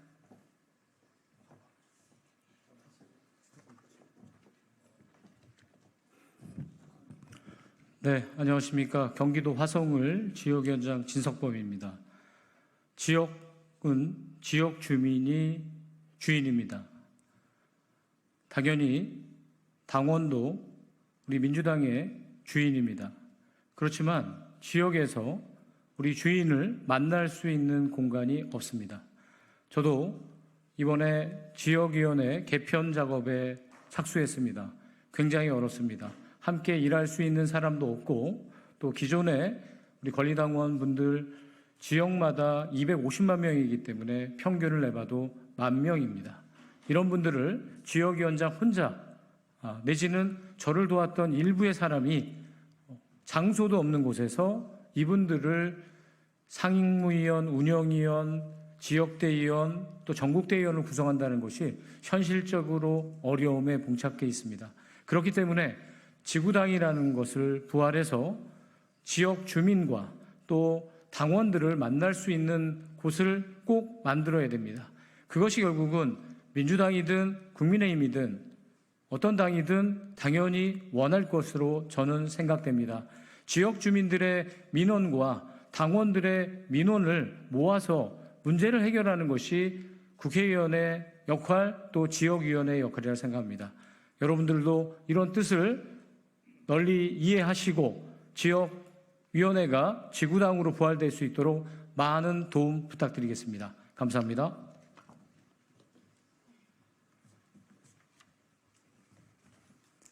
안녕하십니까.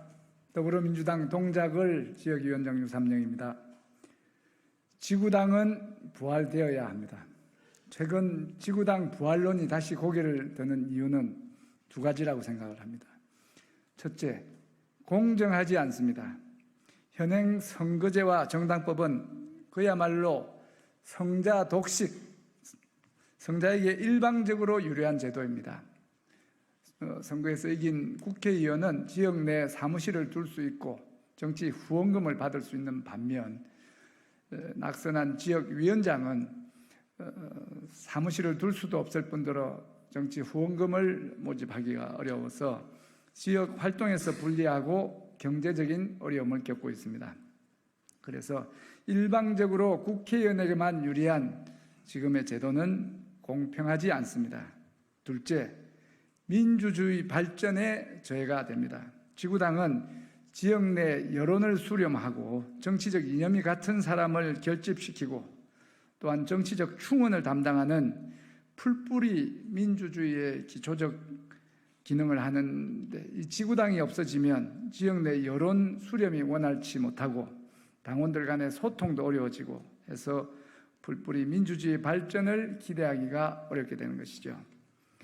금전적 폐해를 두려워해서 이 풀뿌리 민주주의 기초인 지구당을 두지 못하게 하는 것은 구대기 무서워서 장 못 담그는 것과 다를 바 없습니다.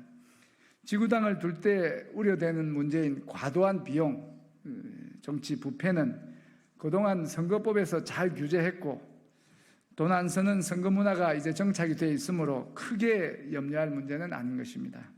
지금은 풀뿌리 민주주의를 발전시키고 공정하고 정의로운 선거 제도를 위해 지구당을 부활해야 할 때입니다.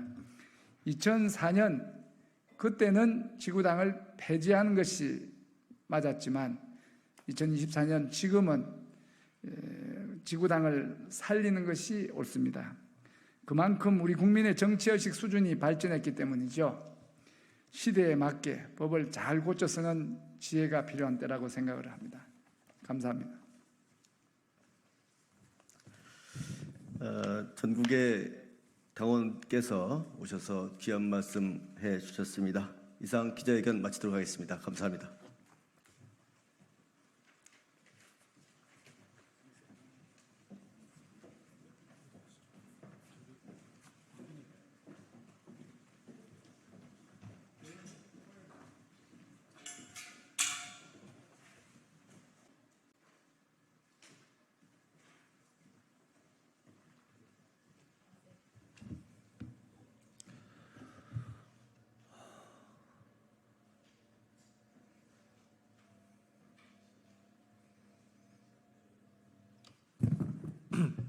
네, 더불어민주당 최민석 대변인입니다.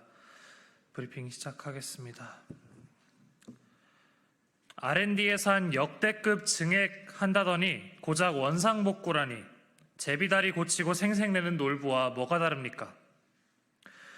과학기술정보통신부가 2025년 국가연구개발사업 예산 배분 조정을 마련하기로 국가과학기술자문회의 심의회의에서 확정했다고 합니다.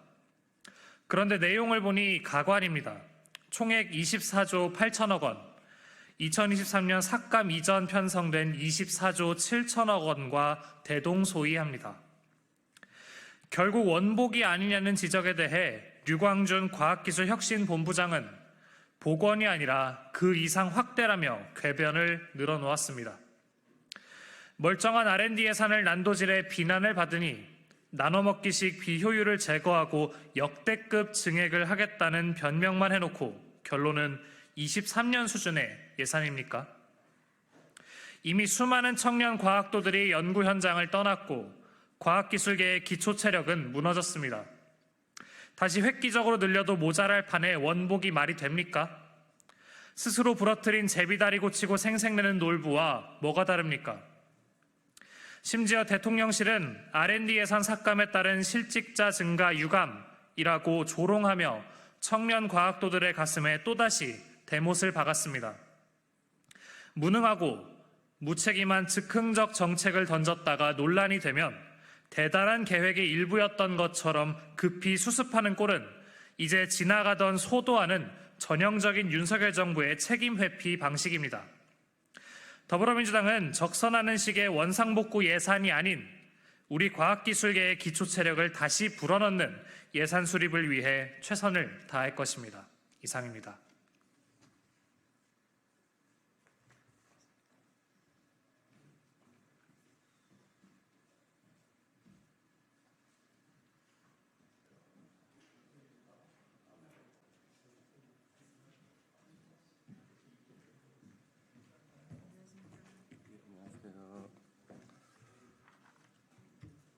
예, 국민의힘 곽규택 수석대변인입니다. 또다시 나온 민주당의 습관성 탄핵, 방통위를 흔들고 언론 길들이게 나서려는 검은 의도가 뻔히 보입니다. 오늘 민주당이 김홍일 방송통신위원장에 대한 탄핵 소추안을 당론으로 채택하며 또다시 탄핵 카드를 꺼내들었습니다. 방통위원장으로 지명도 하기 전부터 제2의 이동관, 제3의 이동관도 모두 탄핵시키겠다 하더니 참 한결같습니다. 6월 임시국회 내에 통과를 목표로 하고 있다며 방송통신위원회를 흔들고 거머쥐기 위해 보란듯 나선 것입니다. 의회 독주, 입법 폭주로도 모자랐던 것인지 21대 국회 때부터 나온 나쁜 습관성 탄핵병이 한치도 나아지지 않은 채 또다시 등장했습니다.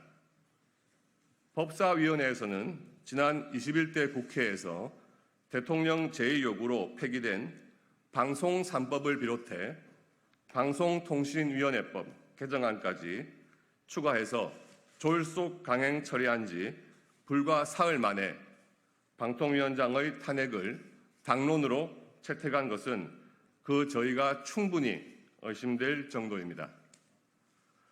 검찰의 애완견이라는 언론관을 가진 이재명 대표와 민주당이 언론을 장악하기 위한 단계를 차근차근 밟고 있는 것이며 궁극에는 이재명 대표의 방탄을 위해 언론을 자신들의 입맛에 맞게 길들이기 위한 목적 단 하나일 것입니다. 국민의힘은 방송통신의 공익성 및 공공성 강화와 공영방송 정상화를 추진하고 있는 방송통신위원회를 멈추려는 시도를 강력히 규탄하며 정략적 의도가 다분한 민주당의 탄핵 꼼수에 단호히 맞서겠습니다.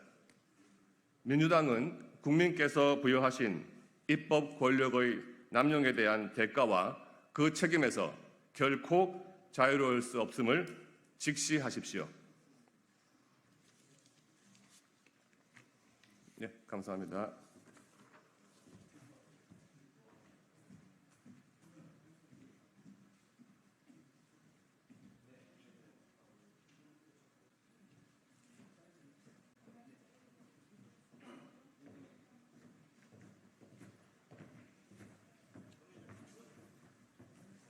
네, 안녕하십니까.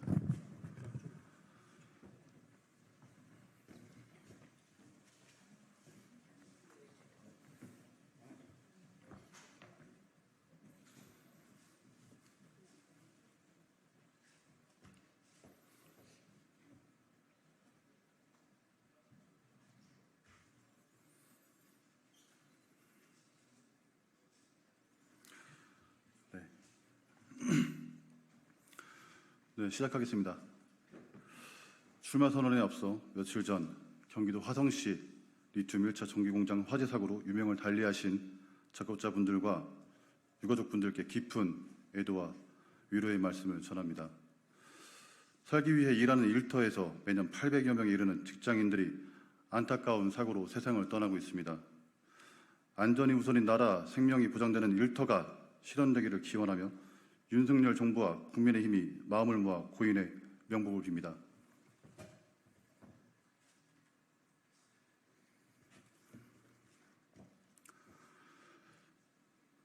존경하는 국민 여러분, 사랑하는 당원 동지 여러분, 국민의힘 전 중앙청년위원장 박홍준입니다.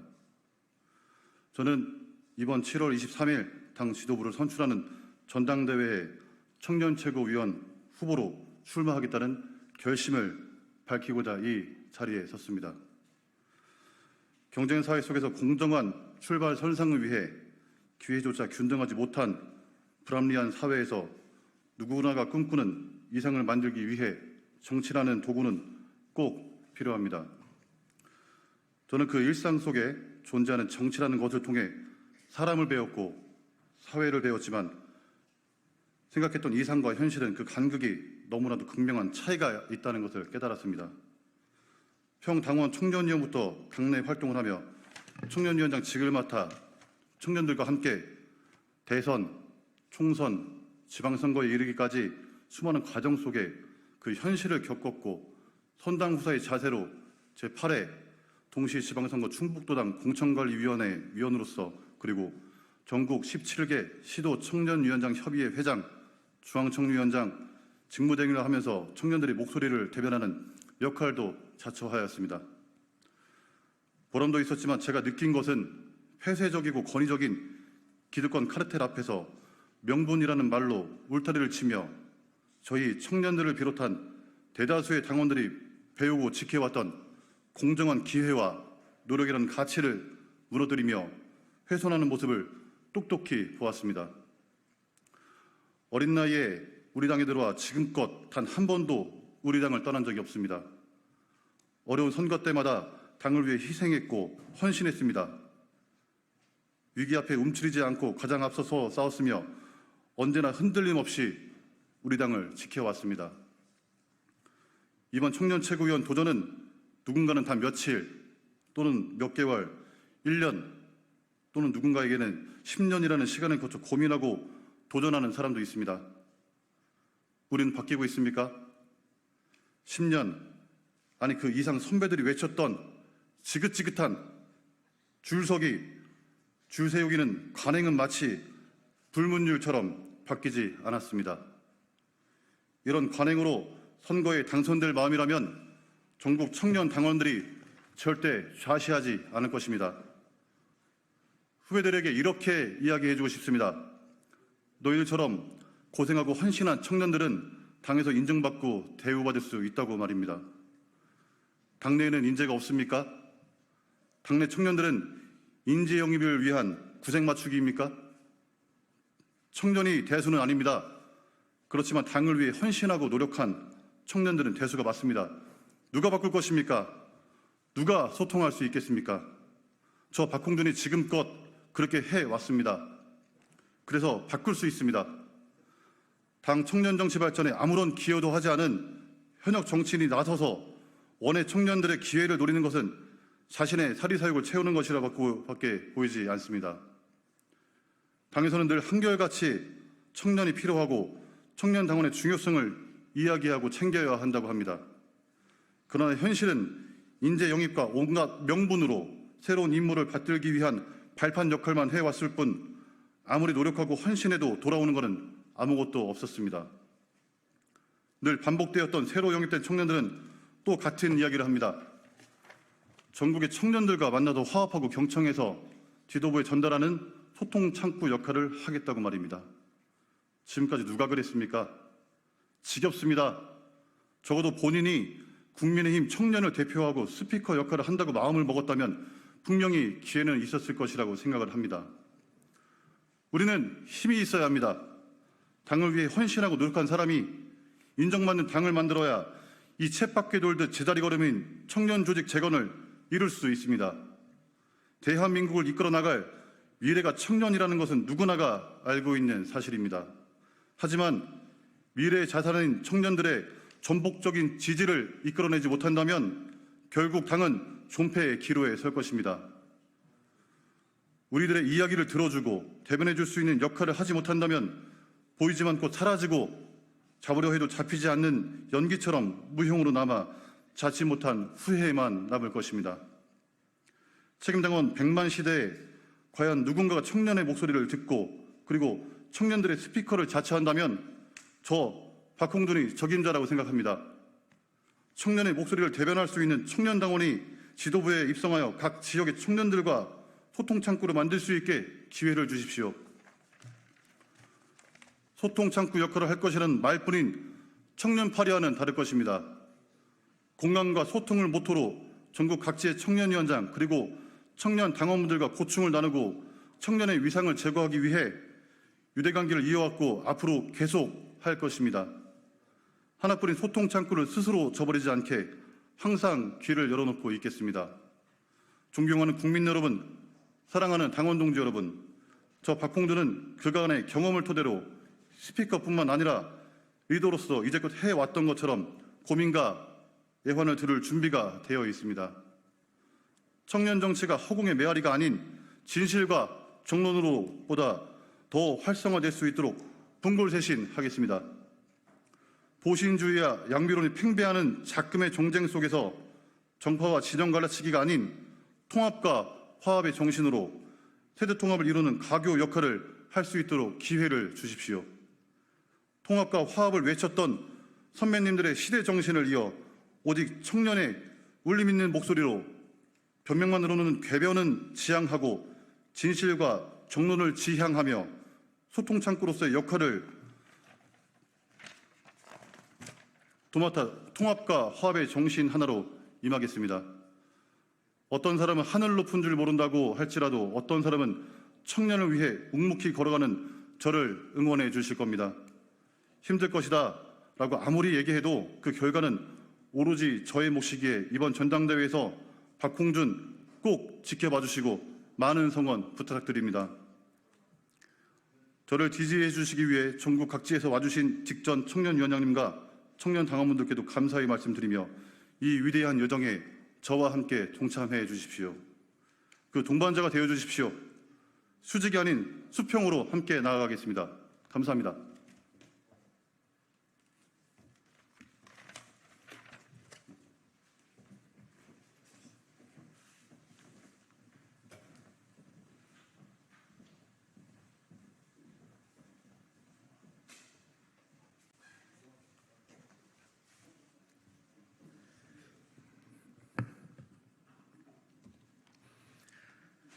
사랑하는 당원 동지 여러분, 존경하는 대한민국 국민 여러분, 안녕하십니까? 국민의힘을 가치 중심 정당으로 혁신시킬 사람 박준영입니다. 저는 오늘 이 자리에서 국민의힘 청년 최고위원 선거에 출마를 선언합니다. 여러분, 이번 총선 국민의힘이 왜 졌다고 생각하십니까?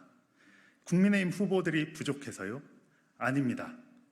총선 기간 동안 우리 당은 계속 이재명 조국 대표의 2조 심판, 사법 리스크만 이야기하면서 그저 사법부에 기대는 모습만 보여왔습니다. 여러 사건 사고가 일어나면서 생긴 국민들의 불안감이나 민생의 어려움으로 인한 국민들의 위기감에 대해서는 살펴보지 않았습니다. 정치인들의 이런저런 범죄에 대해 우리 국민들이 같은 피해를 보지 않도록 관련법을 개정하겠다, 강화하겠다 같은 메시지가 나왔으면 하는 아쉬움이 있습니다. 저는 가치 중심 정당 국민의힘을 만들고 싶습니다. 저 박준영이 국민의힘을 가치 중심 정당으로 혁신하겠습니다. 그 첫 번째는 엄벌로 안전하게입니다. 엄벌은 시대 정신으로 우리에게 다가왔습니다. 청년뿐만 아니라 국민 모두가 지금 주목하고 바라는 가치입니다. 현재 몇 가지 강력 범죄 이슈들이 뉴스를 도배하고 있습니다.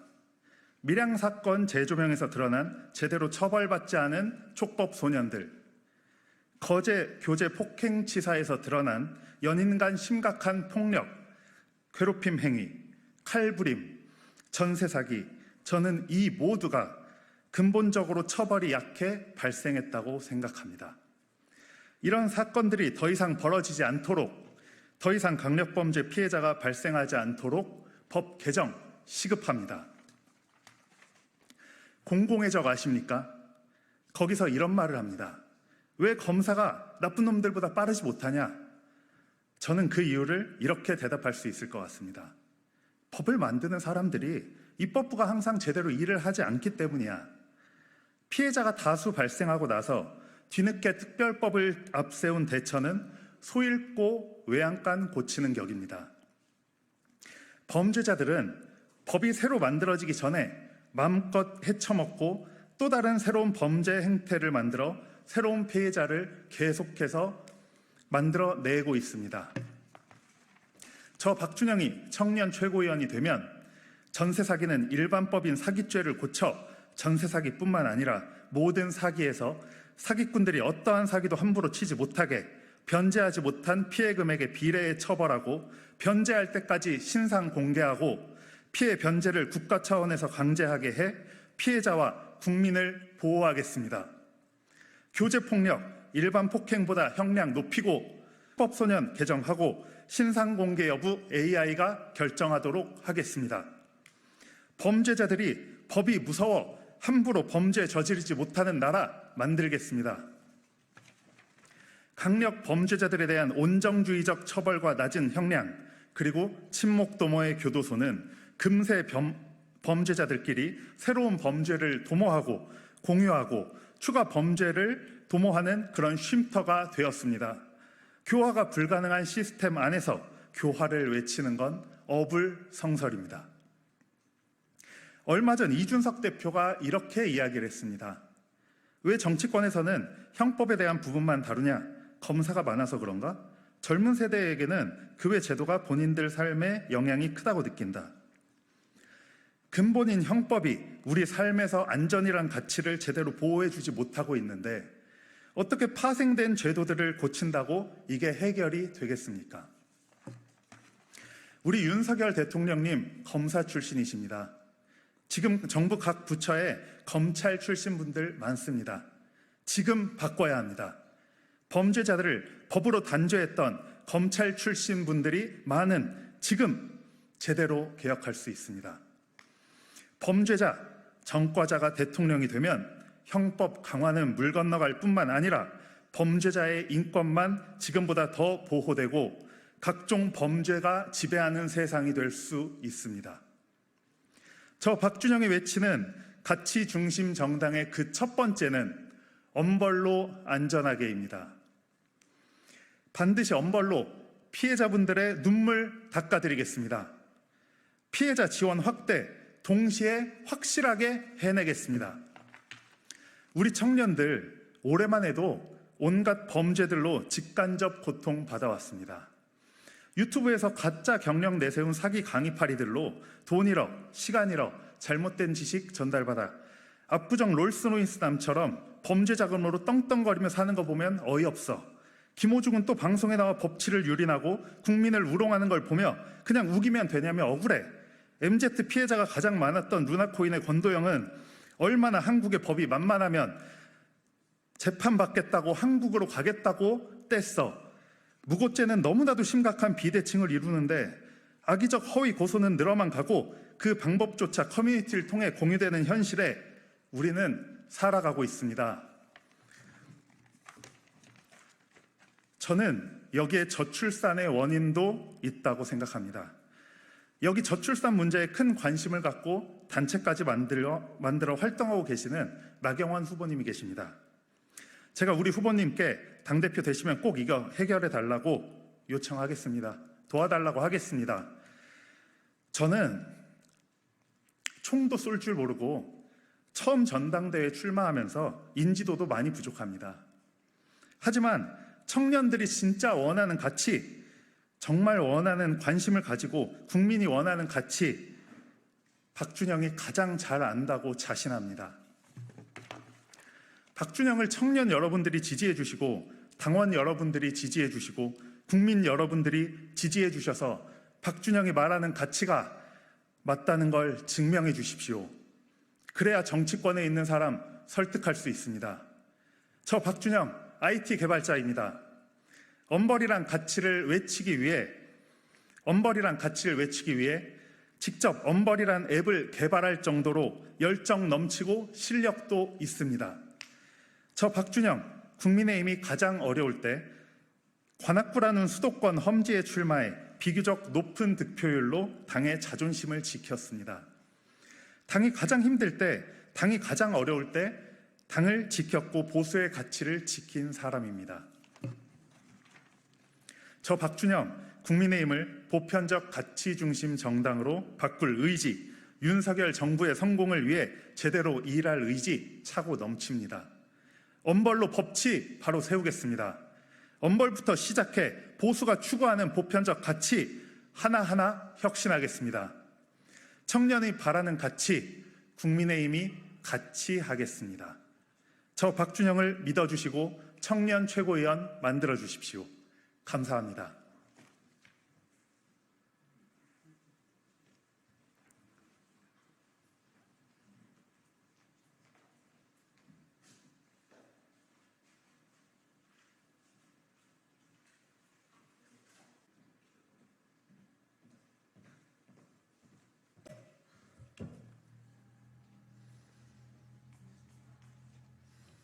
요 마이크 가져가야 될 것 같은데 잠깐요.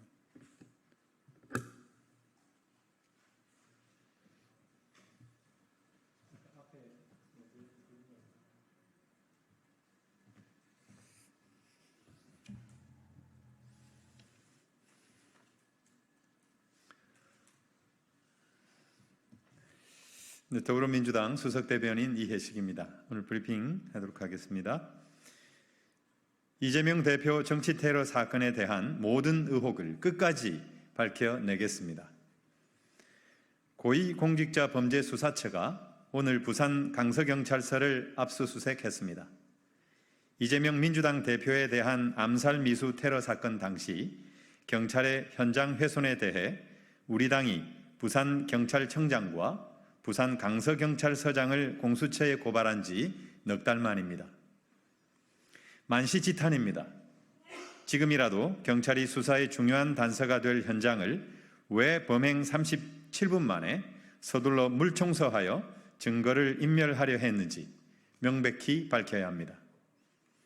경찰의 범행 현장 훼손을 증거 인멸 행위로 볼 정황은 충분합니다.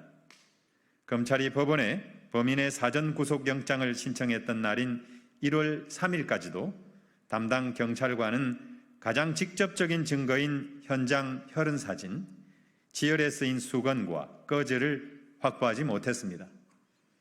수사의 기본 중 기본도 지키지 않은 진상 축소 은폐를 의심할 만한 행태였습니다. 이재명 당대표 테러 사건에 대한 경찰의 소극적이고 미심쩍은 행태는 또 있습니다. 지난 1월 18일 민주당 당대표 정치테러대책위원회는 서울경찰청에 허위 공문서 작성 및 동행사죄 위반과 관련하여 대테러 종합상황실 소속 공무원을 고발 조치했습니다. 경찰은 고발장이 접수된 지 5달이 넘도록 고발인 조사조차 하지 않고 있습니다. 경찰의 무사 아닌 수수방관 행태를 강력히 규탄합니다. 경찰은 테러 사건의 범인이 잡혔으니 모든 게 끝났다고 보는 것입니까? 윤익은 경찰청장은 여전히 민주당의 고발이 정치적인 사안에 불과하다고 보시는 것입니까? 그런 태도야말로 정치를 핑계로 진실을 가리려는 의도된 책략이자 또 경찰의 소극적이고 무사태평한 행태의 이유입니다. 야당 지도자뿐만 아니라 정치인을 대상으로 한 테러는 민주주의에 대한 심각한 도전이며 법치주의에 대한 위협입니다. 따라서 이와 유사한 사건의 재발을 막는 것은 국가적, 사회적 차원의 중대한 과제입니다. 이재명 대표 정치 테러 사건 관련한 모든 의혹을 명백히 밝혀 더 이상의 민주주의에 대한 테러가 이 땅에 발붙이지 못하도록 해야 할 것입니다.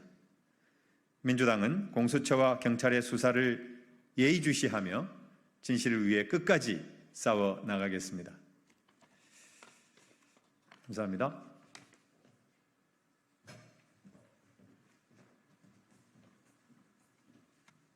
안녕하십니까. 네. 잠깐만.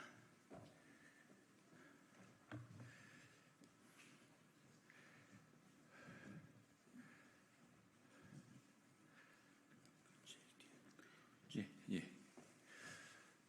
네, 안녕하십니까. 국민의힘 국회 과학기술정보방송통신위원회 여당 의원들입니다.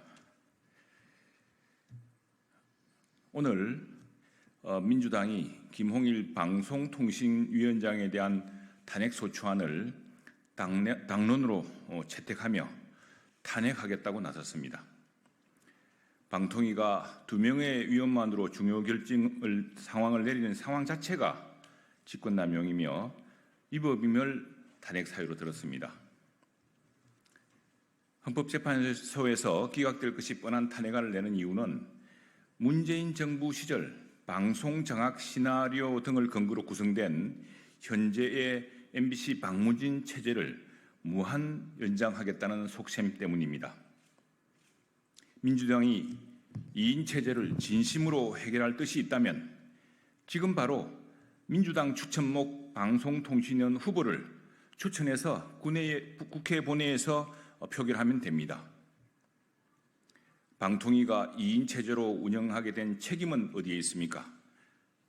바로 결격 사유가 있는 후보를 추천한 민주당 때문이었습니다.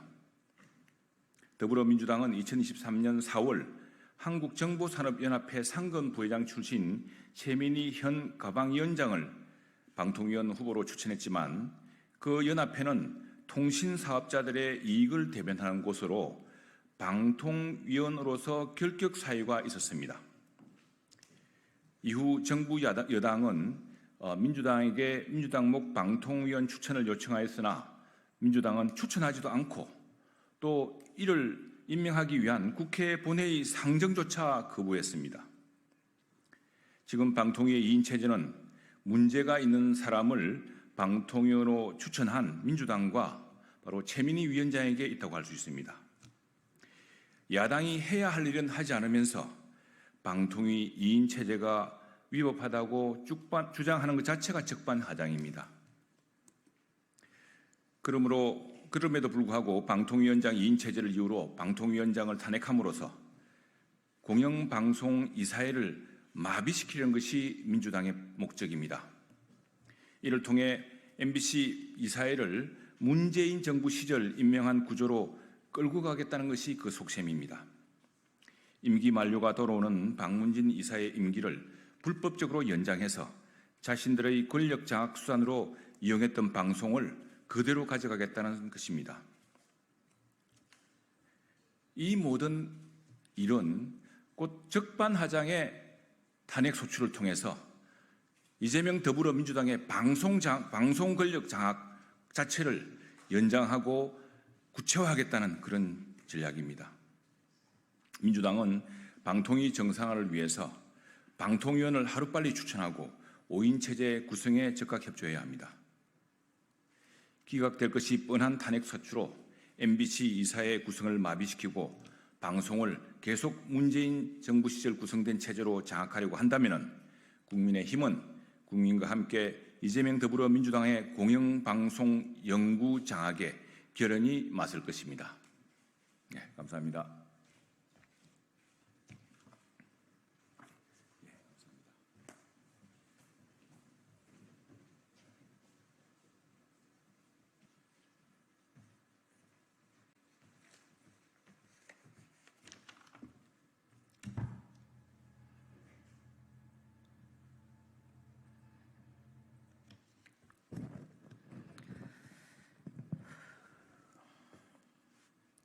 조국혁신당 대변인 김보협입니다. 윤 대통령은 12구 참사 특정 세력 배후설에 직접 답하라는 제목으로 논평하겠습니다. 그래서였던 겁니다. 2022년 10월 29일 국가는 없었습니다. 대한민국 정부는 없었습니다. 수도 서울 한복판에서 159명의 꽃다운 젊은이들이 사고로 숨졌습니다. 그런데 고위 공무원 가운데 책임진 사람이 단 한 명도 없습니다. 그날의 국무총리가 아직도 국무총리 한덕수이고 그날의 행정안전부 장관이 아직도 이상민 장관입니다. 오늘 채널A와 세계일보가 보도한 김진표 전 국회의장의 회고록 증언은 정말 충격적입니다. 김 전 의장이 참사 한 달 남짓한 시점에 열린 2022년 12월 5일 국가조찬 기도회에서 윤 대통령을 만났습니다. 이상민 당시 행안부 장관의 사태에 대해서 조언했습니다. 그런데 윤 대통령은 이태원 참사에 관해 의심 가는 게 있다. 아무래도 결정을 못하겠다. 이 사고가 특정 세력에 의해 유도되고 조작된 사건일 가능성도 배제할 수 없다. 이렇게 답했다고 합니다. 국가서열 2위인 국회의장이 서열 1위인 대통령에게 조언한 건데 그렇게 답했다는 겁니다. 김 전 의장은 극우 유튜버의 방송에서 나오고 있는 음모론적인 말이 대통령의 입에서 술술 나온다는 것이 믿기지 않았다. 믿기 힘들었다. 이렇게 회고했습니다. 분명해졌습니다. 문제는 대한민국 대통령 윤석열에게 있습니다. 윤 대통령은 정부가 취득한 정보와 조언을 들으며 국정을 운영해온 게 아니었던 겁니다. 극우 유튜버들의 방송을 보면서 국정을 운영해온 사실이 들통이 났습니다. 그렇지 않다면 그날 참사에 대해 특정 세력에 의해 유도된 조작된 사건이라는 말을 입에 함부로 올리지 못했을 겁니다. 조국혁신당이 국민을 대신해 묻습니다. 윤 대통령의 답을 들을 때까지 계속 물을 겁니다. 다른 누구도 아닌 윤 대통령이 직접 답해야 합니다.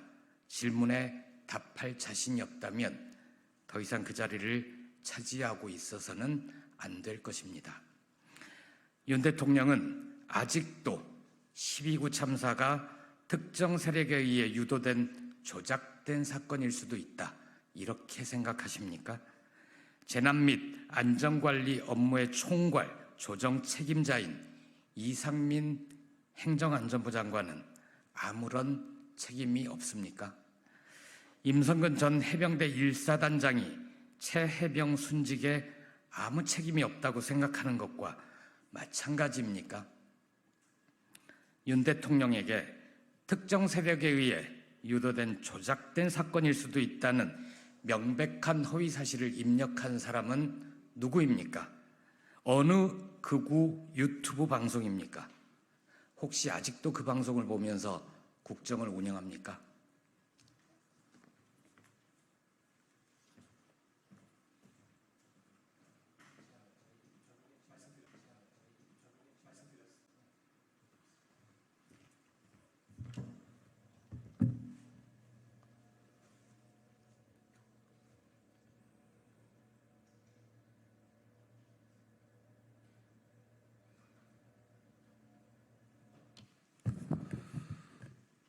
네, 더불어민주당 최민석 대변인입니다. 브리핑 시작하겠습니다.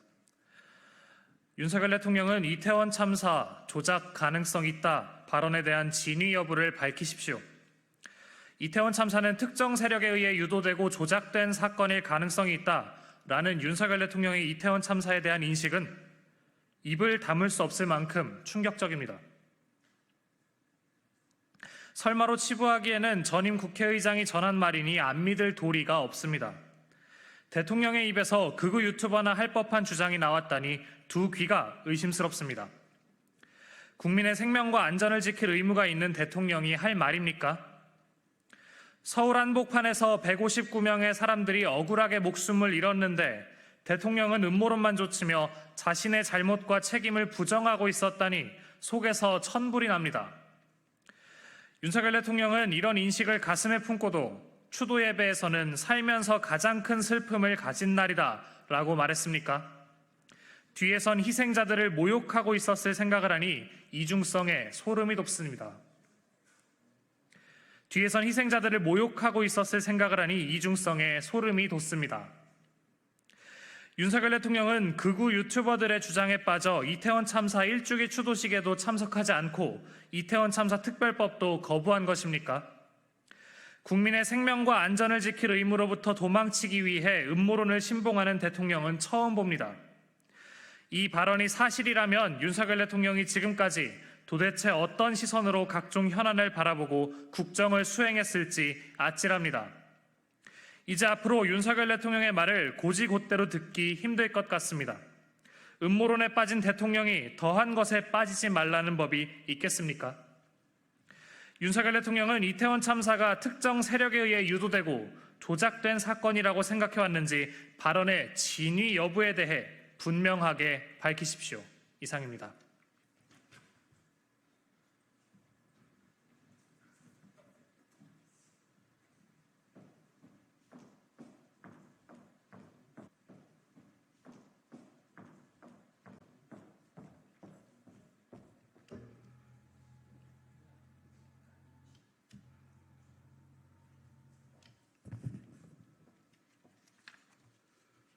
브리핑 시작하겠습니다. 더 빠르게, 더 강하게, 더 선명하게 행동하겠습니다. 조국혁신당 대변인 강미정입니다. 김건희 여사가 갈 곳은 간담회가 아니라 서울중앙지검 조사실이다. 윤석열 대통령 부인 김건희 여사가 활보하고 있습니다. 언론이 즐겨 쓰는 표현을 빌면 광폭 행보입니다. 300만 원짜리 디올백 수수 사건 이후 언론과 국민의 따가운 시선을 피해 4.10 총선 사전투표마저 몰래 투표했던 때와 비교하면 아주 대담해진 것 같습니다. 마치 이거 왜 이래? 나 김건희야 하는 것 같습니다. 김 여사는 어제 서울 광진구 국립정신건강센터에서 정신질환 경험자, 자살 유가족, 정신건강 현장 근무자, 자살구조 경찰관 등 10여 명과 만나 간담회를 하고 이들을 격려했다고 합니다. 대통령을 위해 일하는 대통령실, 김 여사를 위한 제2부속실도 없는 대통령실의 공식 발표입니다.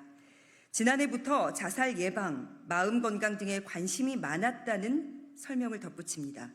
조만간 개식용 금지법에 이어 2호 김 여사 관심법이 나올 것 같습니다. 좋은 일입니다. 그런데 먼저 해결해야 할 일들이 있죠.